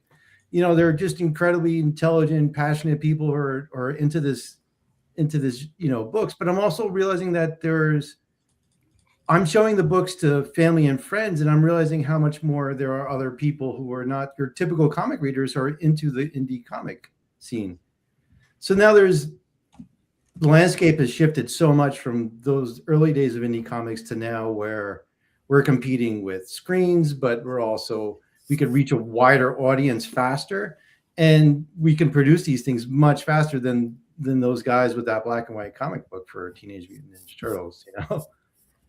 So it's pretty interesting. It would be a great documentary. I'd love to see it too, I think. But, Cool. Fred, what are your thoughts? Okay, so to your second part of your question, I think the through line of it would be expectations versus reality, right? Of the creator. And I would actually do the opposite of what Rob said. I would make a time machine and go back in time and do a documentary on me 6 years ago. And like, if you could, like, you meet that like naive schmuck that was like, man, I'm going to have this like 6-issue miniseries done in a year. And then like somebody's going to just see it from a publisher. And then my life's going to take off. And then like 2-3 years from now, man, like I got to get that Daredevil story ready. Cause like when Marvel calls, you know, and like, man, like I was a fool. And I think it would have been really interesting to like see that guy's journey. Cause like, here I am now. And you're like, well, how's comics going? And I'm like, man, like I'm this next Kickstarter is the one, because like my life's going to start soon. And like the lesson is, I think that we all kind of go through is like our life is like what happens along the way, right? Like one of the interesting things about the topic today is like, how do we make it in comics? And I was thinking about before, like what is making it in comics? Because like as this book started, like the goalpost is ever changing, right? Like if you had asked me like when, you know, what my goal was when I started, it would have been like just getting the book done, you know, and that moment where like my mom is sitting in the living room and she's holding the trade all together and she's like flipping through it and she's like, man, it's done. And then like the documentary would be about how like halfway into it, like we lost my mom. And then, you know, my best friend picked me up through that time period. And then 13 months later, I lost him. And then like then I kind of was lost for a while. And then like, that was when I finally started putting myself out. It's weird. That's when I finally started listening to the advice that I was getting from them, especially that friend that was like, put yourself out into the community more and do that. And like, as I'm starting to do that, people are like picking me up and helping me out in that way too. So like the journey would be about, or the documentary would be about like this like naive fool that was like, man, this is going to be over soon. And it's just going to be woo, gravy downhill and, you know, stuff. And it's like, no, man, like it takes way longer. And I think also the interesting thing that the documentary would show is like, as like, you know, as much as has changed during the process, like the thing that was unwavering is like that this will get done. And this is, you know, like my goal and stuff. So, you know, I think if I could have like, I wish I did trace that journey better, you know, because like part of me was like, well, once the book's ready, then I'll do the Kickstarter. Once that's ready. And like, I kept waiting for something. Like it's weird. I kept waiting to be ready. And I think like maybe the documentary, you know, might've shown a little bit of light on like, you know, you need to start now, whether you feel ready or not, because you'll eventually, you know, figure it out along the way. So I think kind of like if you get the right kind of like subject matter and kind of how, whatever, like, I don't know. I wish I can go back in 6 years and document all this and like all it's changed and all it's taken out of me. Cause like, I swear, like I used to look a lot better. And now like, you know, the last few Kickstarters, I've like aged like Lincoln during the Civil War. So, you know, it's a process, but you know, I think also like the cool thing about the documentary that would come out is like the passion of it and like how much you love it. And, you know, and all the great things about this process too. So yeah, that would be my subject. You know, and I mean, I don't mean that in a narcissistic way. Like I would just film me. Cause like, I don't think I'm like, inherently interesting, but I just like I learned so much that like I wish I documented along the way. Bro, we'll be on your doorstep on Monday to start shooting, right? Man, what happened to the dog? You know, he doesn't like the emotional stuff. You know, once things get heavy, he's like, "Oh man, I don't want to hear that." Put a violin on Bluetooth all day. He's like, I am not going to be in your documentary, buddy. No, he's like, I'm not signing that waiver. Yeah, I need to speak to his management first. All right, cool. Mr. Rosario, what are your thoughts? I'd watch Fred's documentary. I would. Thank And you. I think we all got a similar story to that. You know what I mean? And it's overcoming the odds. And I love that. Yes, if the subject matter is framed the right way, it would make for an interesting watch, right? But I understand what Rob is getting to with, you know, we're not draws, right? We're not the ones that put the asses in the seats, right? We are the lucky discovery, right? Mm-hmm. So to cover that, I have this documentary series that I have been mulling over for years, right? And I'm calling it Conquer the Con.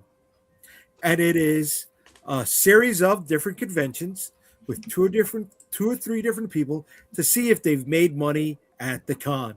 And it's a 1 hour setup, right? And it's the first half hour, it's the travel hiccups, lodging hiccups, and fucking setup hiccups. And if you ever done a con, you know there's always setup hiccups, right?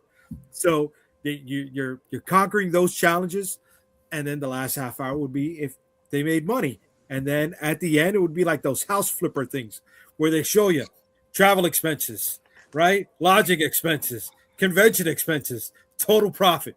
Did you make money or did you not make money? If you made money, you conquered the con. If you didn't, boom, right? You didn't conquer the con. Ching, each number. Right? You know what I mean? And it's like, it's enough to get people who are not into comic books, because I don't flip fucking houses, yet I watch the fucking house flipping shows to see if they got through, right? To see if they made money, to see if they colored the fucking wall eggshell white or fuchsia, right? I watch it for those challenges.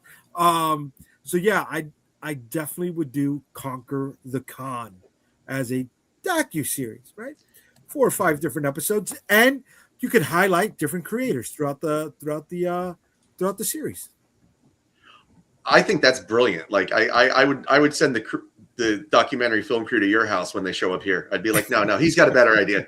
Because that's really interesting. That'd be one of the things that I'd like to see demystified. Because like, you know, when you're new to this, you just see these creators at the table and all their stuff. And it's like, you know, man, like they're like so set up, and it's like, you don't realize like that banner costs, you know, a lot of money, and all the printing and, you know, all that, like those stickers are not cheap, like, cause you buy them in bulk, and it's like, they're a commitment. So yeah, I would love to see that broken down and that way. If you're doing 5 or 6 episodes and some of the people are recurring, right? You could do a little dive, about each one of them at certain points in the docuseries. So it's I think it's ingenious.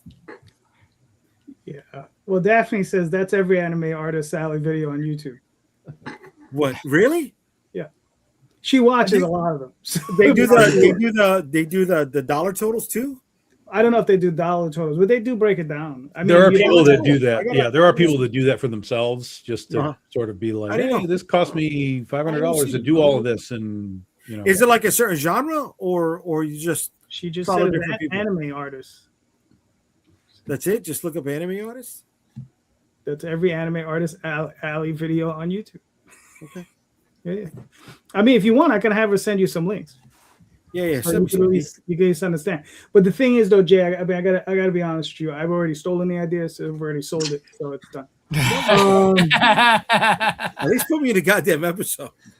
Yeah, I mean, but what you don't know, JD, is that JD already sent that idea 5 years ago to a TV producer. Yes, so yeah, I've spoken to JD quite a bit, and I don't think so.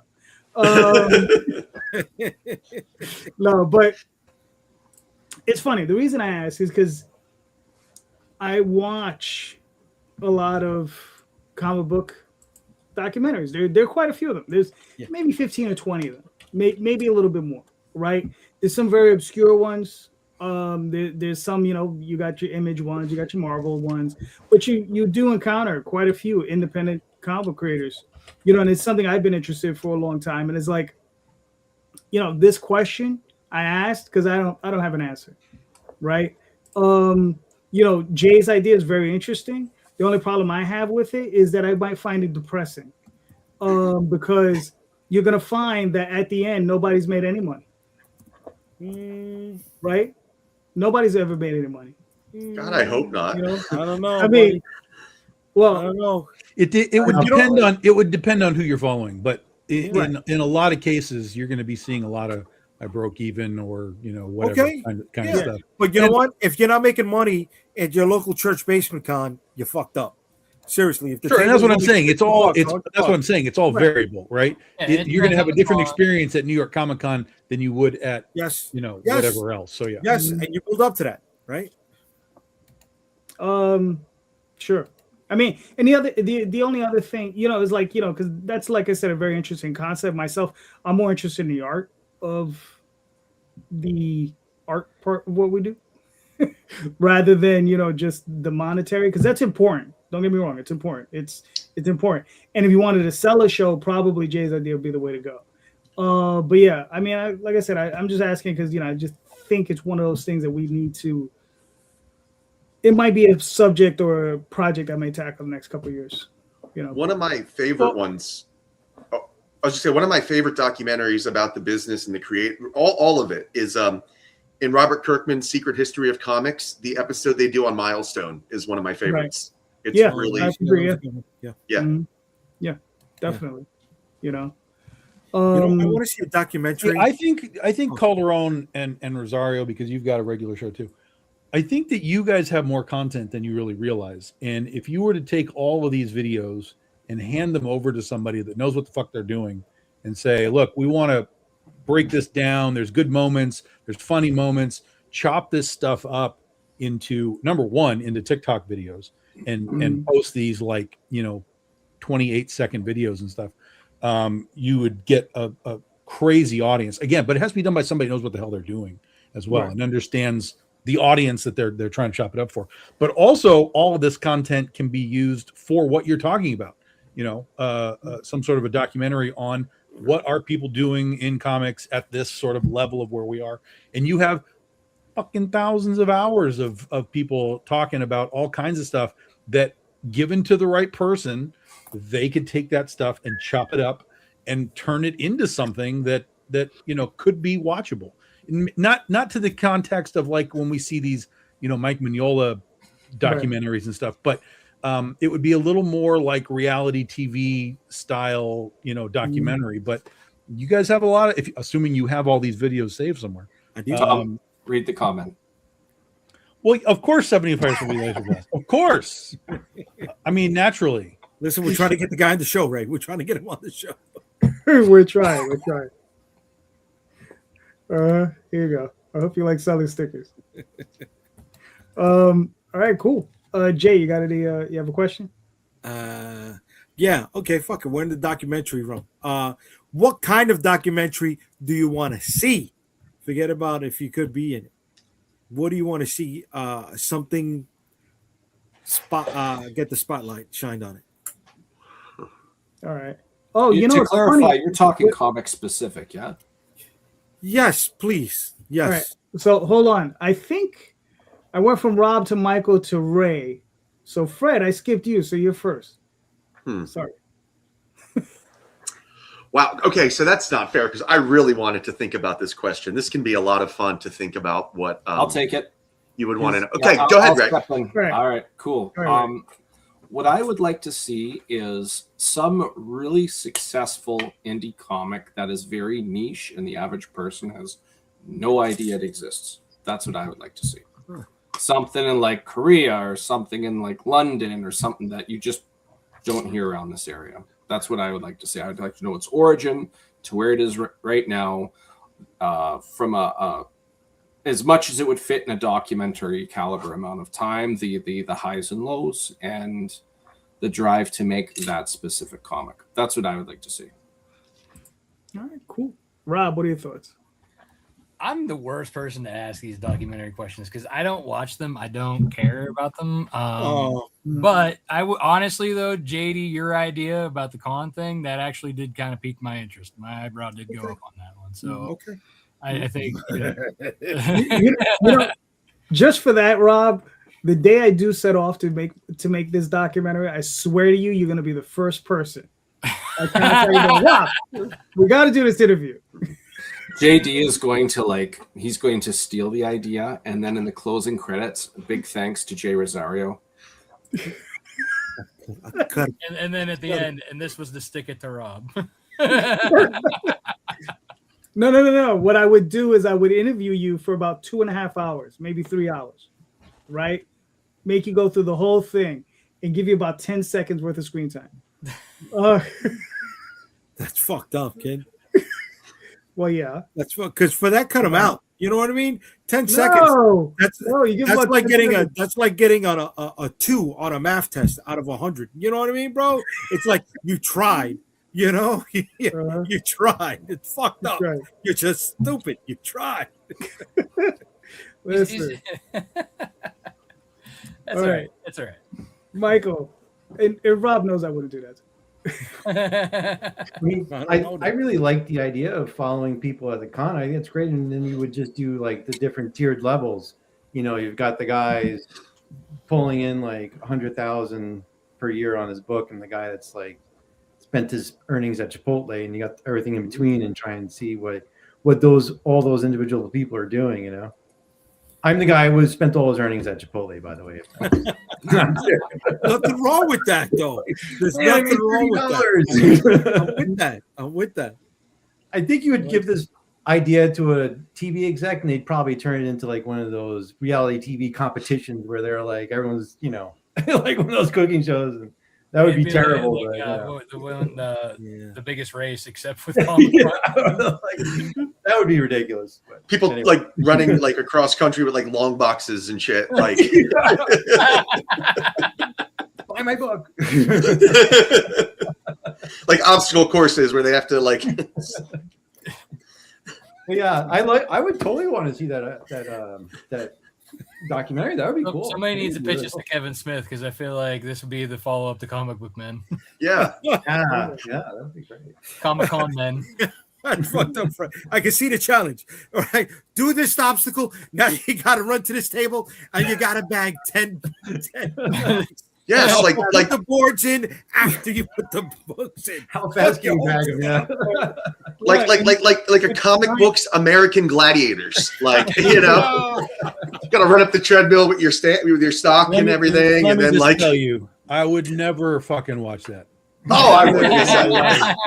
Tom, you wouldn't be watching it. You would be the commentator. You'd be watching it to see every fat fuck like me. No. Yes. No. Well, I would watch. Okay, let me be clear. I would watch Rosario's episode. That would be it. Tom would be the commentator, just trash talking every failure that comes across. I'll be like the guy from Dodgeball. You know, you can be our Mike. You can be our Mike Adamley if anybody remembers Mike Adamley. Like, I might be able to do that. I might be able to do. Yeah. Him and JD Calderon, they both. Yeah, he won't be there. But Fred, what are your thoughts? Okay, I have two now. First of all, I'm big into like Golden Age, Silver Age stuff right now, and I like a lot of. Been watching. I really watched this PBS documentary on the history of superheroes a lot, and one of the people that I would like to see more about is like Ramona Fradon, being that like she's like one of like the first like female artists, and I just like to know like more about like her perspective, like working, you know, back in the day, like, you know, with all the like I'm sure strong personalities and like the old school of like working in a bullpen where it's like, you know, like 30 people in a sweaty room and everybody's talking shit to each other, and like she would talk about like her place in that room and how it felt, and I would just like to know more what it was like back in the day from that perspective. And I was also always a fan of her like art, like her Aquaman shit was, you know, always sentimental to me when I was young. But the other one, I don't know if I want to see this one, but you talked about like what you would watch, I guess. And I'm a big WWE wrestling fan, and they have a series, not WWE, but there's a show called Dark Side of the Ring, where they like pick a subject matter and they go into like the seedier parts of their past and stuff. I don't know if I want to watch that with comic creators, but I think like, you know, maybe some of like way back in the day to know what they were like, because, you know, a lot of the old comic creators, like we don't know much about their personalities the same way, like, you know, Hollywood people have been like kind of sanctified and shit. Like Clark Gable, I'm sure was a piece of shit. We just don't have like YouTube videos of him, like, you know, treating people, you know, the press awfully. So I don't know. I think it'd be kind of cool to be like, you know what, that's Steve Ditko, you know, X, Y, and Z, you know, and be like, holy shit, he did what? But they were too tired to do anything else. Yeah, I was gonna. They were not living the fast life with the cars and the drugs and all that. Like they were spending a lot of time in front of the table, I'm sure. But I don't know. I think that'd be kind of interesting. All right. I like Cool. Tom, what are your thoughts? I don't know. There's a couple of guys that pop into my mind that I've never seen anything really anything about them. One of them's Art Adams. He was a portion of the Mike Mignola thing, so we got a little bit of a tiny background where that group of guys was hanging out and doing stuff together. It was a 10-second 2-hour interview. Yeah. But so I'd like to see somebody go deep dive on him, because I really don't know really cursory stuff about art. But he's worked for everybody. He's done his own books, and you know, I'd love to get his history. And then the other one is Adam Warren. It seems like a very, you know, that again, here's a guy who's been around all over the place, and created his own manga thing, seemingly almost wrapping up his career, because I couldn't even tell you what he's doing right now that Empowered is over. Like I don't know where he is or what he's doing. Hopefully he's doing something, but I don't know what it is. So it would be cool to know. So those are two guys that I'd like to get the spotlight put on. All right, cool.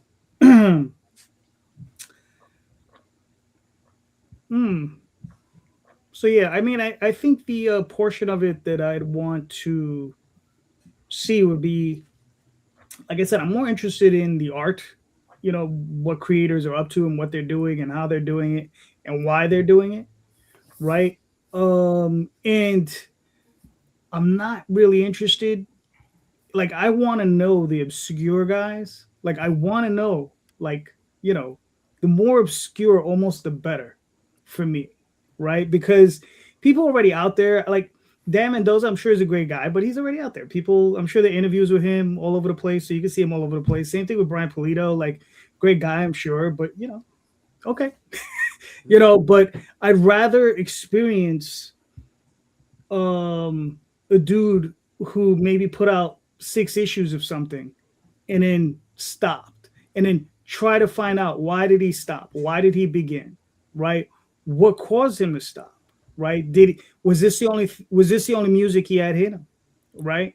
Like, you know, why are these things going about? You understand? Those are the things that I'm more interested in than, you know, like how much money you're making, which is fine. I mean, there's certainly a place for that. But, you know, I want to see more about the people, you know, the people of, you know, the people that do these things, you know, because money's money. You know, I've said it before. You really want to make money, go to Wall Street, make money. You know, go to business school, get an MBA in business, and take your ass down to Wall Street. They'll take you. They'll chew you up and spit you out, but they will take you. That actually, what you said there, JD, actually just another subject matter that just, or a subject that you just triggered. James O'Barr, I would like to know more about, because I don't know much about his life. I know about what led into The Crow, but like kind of what went after and where he went in his career, you know. He's another one that I would be interested in. And there's back. He's also you're not emotional, right? When you do the emotional stuff, he's like, I'm out. This is too heavy for me, man. Yeah. All right. So, I don't know if this is enough for a single documentary. So I'll take a docu-series like Dark Side of the Ring, but Dark Side of comic books. But I want to go back to DC before it was DC and the printing press being used as fucking launder money for the mob. You know what I mean, man? I want to fucking know how that shit went down, right? Give me like, you know, the machines that made us, or the foods that made us, and show me those little reenactment clips with the fucking mom going into the office and be like, "Yo, what the fuck is going on here? You don't got my money? Fucking print up those funny books already. Come on, let's go. I want to see that shit. I mean, it really did happen. It was legit, right? They were used for that. So I want to know that, you know, or the beefs, right? It was more than just the Stan and Jack, right? It was the Paul Levitz and Jim Shooter stuff, right? I want that. I want to know what happened between Rob Liefeld and Wheezy. You know what happened when he got her kicked off of New Mutants? Fucking give me that shit. Give me fucking comic book beef, bro. Have you ever seen Walt get into his ass about that? That's pretty fucking funny. No, what Walt do you mean? Yeah. He's barked him down a couple times. Yeah. And he can't say shit to Walter because one, he's a fan, and two, he's Walter Simonson. What the fuck are you gonna tell him? Yeah, he won't bring that up, right? He'll bring everything else up on his thing that shines a nice, pretty fucking light on him, but he won't throw a little mud on his face. Yeah, so I got it kicked off because I was young and I wanted to fucking make the money and make the book by myself, right? You won't hear him fucking say that. Nope. Fucking cunt. Well, that should be the name. That's the name of your show right there. Cunts in Comics. No, see you next Tuesday. No, it should be Comic Cunts. Comic Cunts. Comic Cunts. I mean, because if you're gonna do the good, you gotta take the bad too. You know what I'm saying, bro? And like when somebody own up to it, own up to you being fucked up, and you can be respected just a little bit fucking more. You know. And at the end of the episode, like if the decision is that they're a cunt, like you stamp them like in Half Baked. Oh, like, I like cunt. that. No, you close the file. And then you stamp it on the file. Cunt. No, we call it and if comics, they're really dastardly, fucking cunt. You know what I mean? Comics united through negative toxicity. Love that, Ray! Yeah, baby! We have a contender for a docu-series. First and foremost, I think, Jay, you should be narrating this stuff. You're so emotionally invested. But I think all of us would be able to give some 2 cents. Not anything like legitimate information, just to keep the antagonizing going, and then bring in the experts, and then you just, well, I heard Fred Schwartz said this. You'd be like, who the hell's Fred Schwartz? Screw that guy, and then just keep it going. I'm in. You just want to hear me say cunt. You fucking cunt. You know what? I would consider that a bonus, but I'm still in. Comics united through negative toxicity. I love it. I love it. We all get like shirts with like C.UNT, like whoa, that's a little crazy. Let's not get no. We do that in the Star Wars font with the yes, with the block around it. I like that shit. Oh, but we do it in reverse because the T's on top. You know what I mean? So instead of the gap on the bottom, the gap is on the. Oh, this is coming to fucking together, yes, right? Oh shit! And this is live. It's got an FTP stamp on it. This motherfucker is legal in court, baby. Yeah. So we're all 1/9 owners. So, we'll call it in that case toxic negativity in unification through comics, or like the reverse. There you go. I'm gonna stop that joke now. No, it's. I just can't wait till it gets really big so we can like segue into like plushies. What the hell kind of plushies are you That's thinking? Gonna be a weird plushie. Yeah. Logo? Oh no! They're not called plushies. They're called bushies. Holy shit! You can't fucking make this. I'm gold tonight. I'm fucking gold tonight, baby. Wow. All right. Very, very good, Jay. Very good. See, even French Dog agrees with me. He got through the fucking mute. That's how fucking good this shit was. Tom, I'll lob it back to you. Do you have another one or no? Okay. Can't follow up after that, I see. All right. It's like the roller coaster. We're gonna go up. Tom, you ready? No. There you go. All right. All right. So let's. I got a simple one. No, I'm not gonna ask that. You did 4, do 3. Fucking Rob. Hey, Bushy's a hard act to follow. Sounds like an award that you get, like in the adult film industry. All right, number 3. Would you be open? And well, whatever. Would you be open to doing a crossover with your characters, however you want to phrase it, or have you done one? With who? And how did it go? And how did it benefit you? Right. Rob, we're back to you. I'm working on one with David Byrne, with Snowpaw and his Jessame character from Steak. So it's going slow because we both are very busy and we launch a lot. So time has been difficult, but we have cover art already. We're just and we have a story plot line. We just need to actually get down into the nitty gritty of getting together and writing the script out and agreeing on certain points.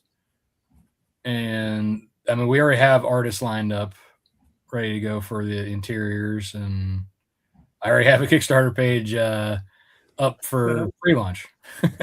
Okay. So. All right, nice. Michael, what are your thoughts?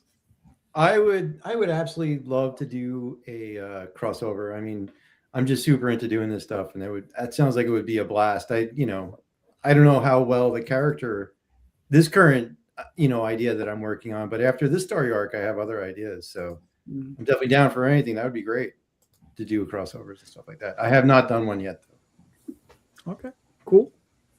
Fred? Story-wise, I haven't done any yet. And it's totally situational, right? Like in Fisticuffs, it's the story of Nick, the protagonist. It's a 6-issue arc, and I really don't want to ever touch him again after this. Like, I think it's like a self-contained story. That said, like the universe I want to spin out, like there's lots of characters that I would love to cross over and do stuff with. Some of the stuff, like for our next campaign, like I've have some people doing some fan art, and I do have like one crossover print with the character on it, and that is fine because that's like ancillary stuff, and that's other people taking the thing on and doing their own thing with it, and that's great, and that's part of it. But I think for most any other thing, I would be totally open to it, and it would just depend on the collaborator and the story and like what we're doing. All right, cool. Yeah. Mr. Ray. I haven't done any crossovers before, and if I were, I think I would combine Sarlacc, that dwarf above my head there, with Puck from Alpha Flight. I think that would be an interesting little mix. Or this guy here, Madrakis. I think he'd be really. I think a half decent story with him and Rintra, Doctor Strange's apprentice for a while. I think that would be the Green Minotaur that people remember him as. I think that would be an interesting combo. But not there yet, but definitely open to things like that. That's for sure. Cool. Tom, what are your thoughts? 16 years of doing this, there have been plenty of attempts, and okay, you can do it. And invariably, the other side has always floated away off into the wind, no matter how close we were on doing things. We had one guy I won't talk about. We had a first issue completely done. We had a 3-issue miniseries we were going to do. First issue was done, not done like done, but we had written it and it was ready to go. And then it just blew away into the wind. The only thing that's ever happened is Dave Ryan has been doing a book for a long time called War of the Independents. And it's a huge, gigantic crossover with like the Savage Dragon and the Max and She and like Milk and Cheese, and like it's fucking crazy.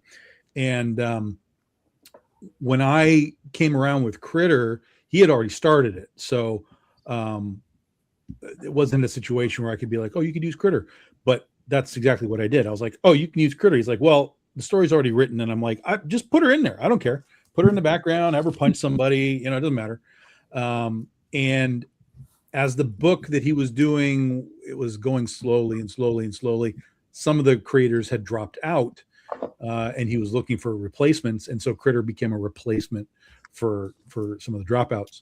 And she actually made it to the cover of the first issue because I won't say who it was, but that character dropped out. And so Critter made it into that spot on the front. And she's been through this series, and issue 5 is about to be done now. And that's the one that he says has all the girls in it, all the girl characters. So Critter will be in there. So that's the only thing that has actually happened. In the past year, I had a whole bunch of people that were like, hey, we could do. And I was like, yeah. Tell me what you want to do. Yeah. Do something. Yeah. Do something. Yeah. No. Nothing. So it's like people want it. Like, I don't question like people wanting to do it, but then they realize that there's work that has to be put into doing it.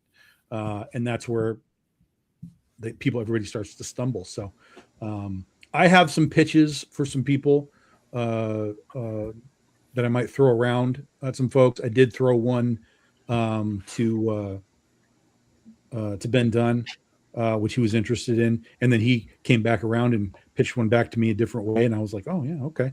So there's possibilities in that regard, but then there's other creators that I know that I have some thoughts that I'm going to throw out to some people, and then it's just a matter of, and again, I don't want to like crap on all these guys that were like, let's do something, because everybody, it's all time, moment of time, this, so and so and so and so, and it could all come back around at any point, and they'd be like, oh look, I wrote a script. I'd be like, oh, okay, let's go. But I'm open to it. I've always been open to it. I mean, there's really only a couple of characters though for me, because a lot of my characters are very like contained in sort of their own bubbles. Like, we're not going to be doing anything with Dorothy Gale and Oz, that kind of stuff. They're very much in their own bubble. But like if there was stuff from like Critter or whatever, something along those lines, people have talked to me about, using Joan of Arc.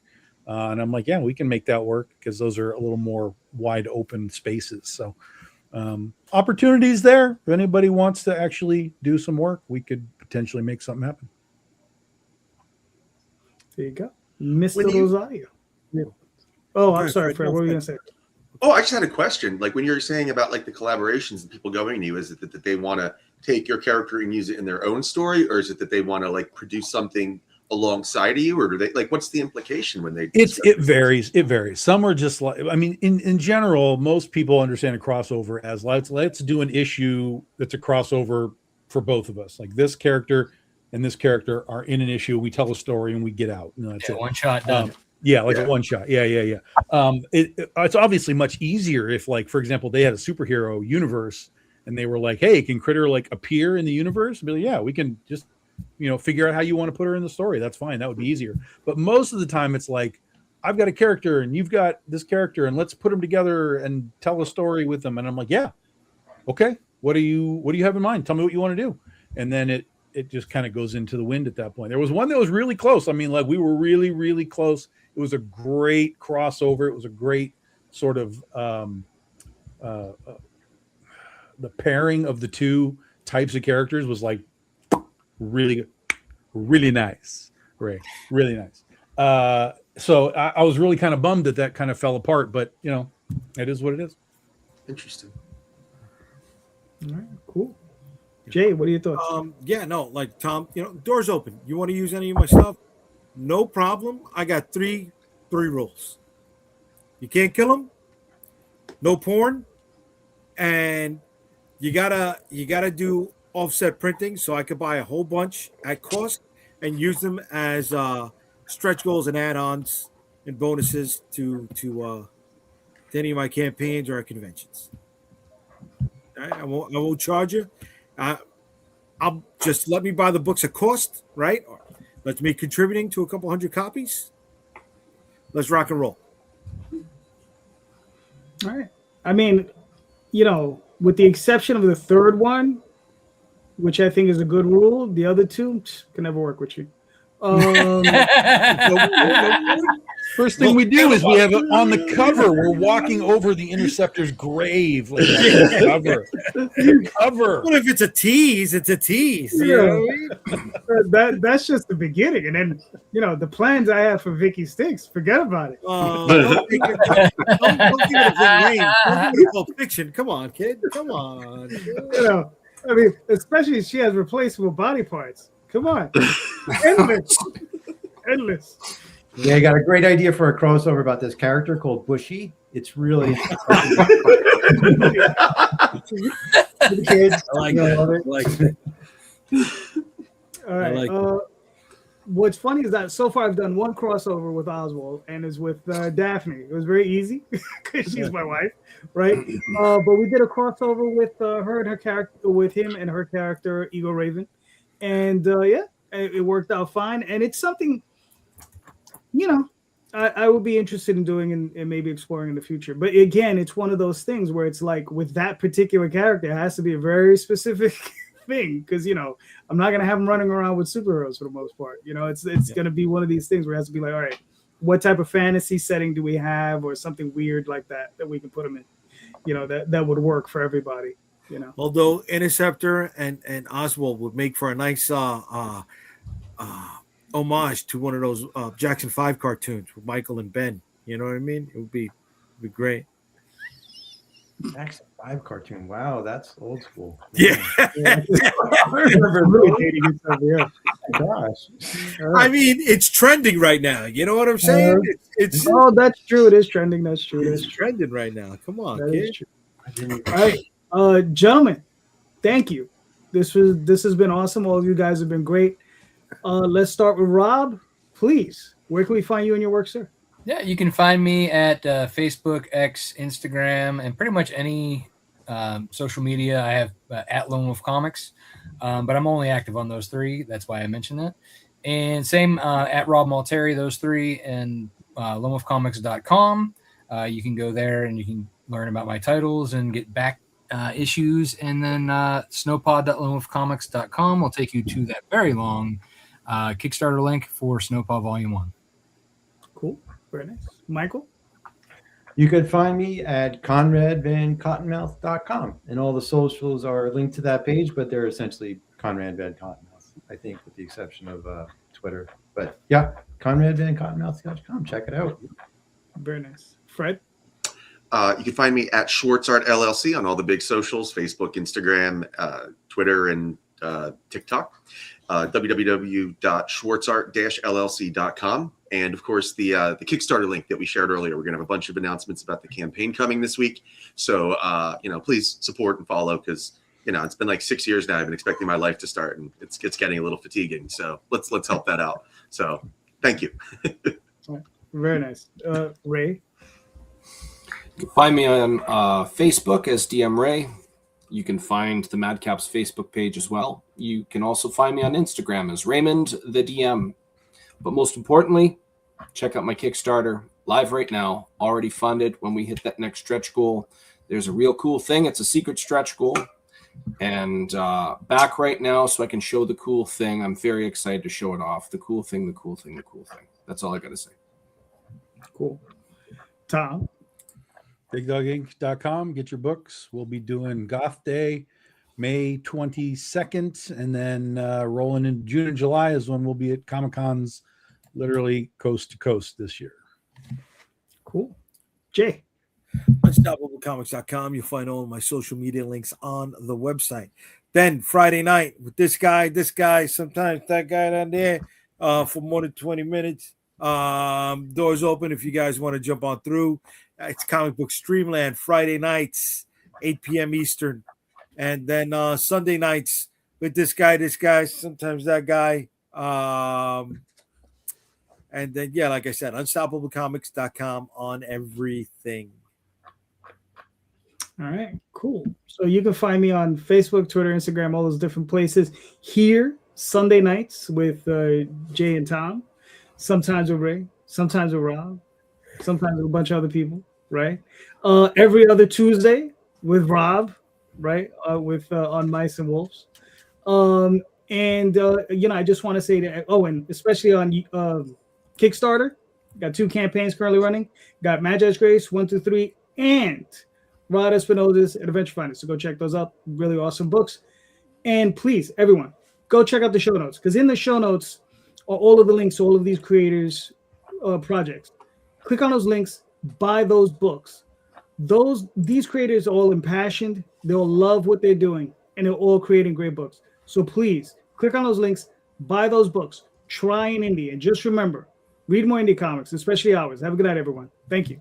Later. Bye. Bye-bye.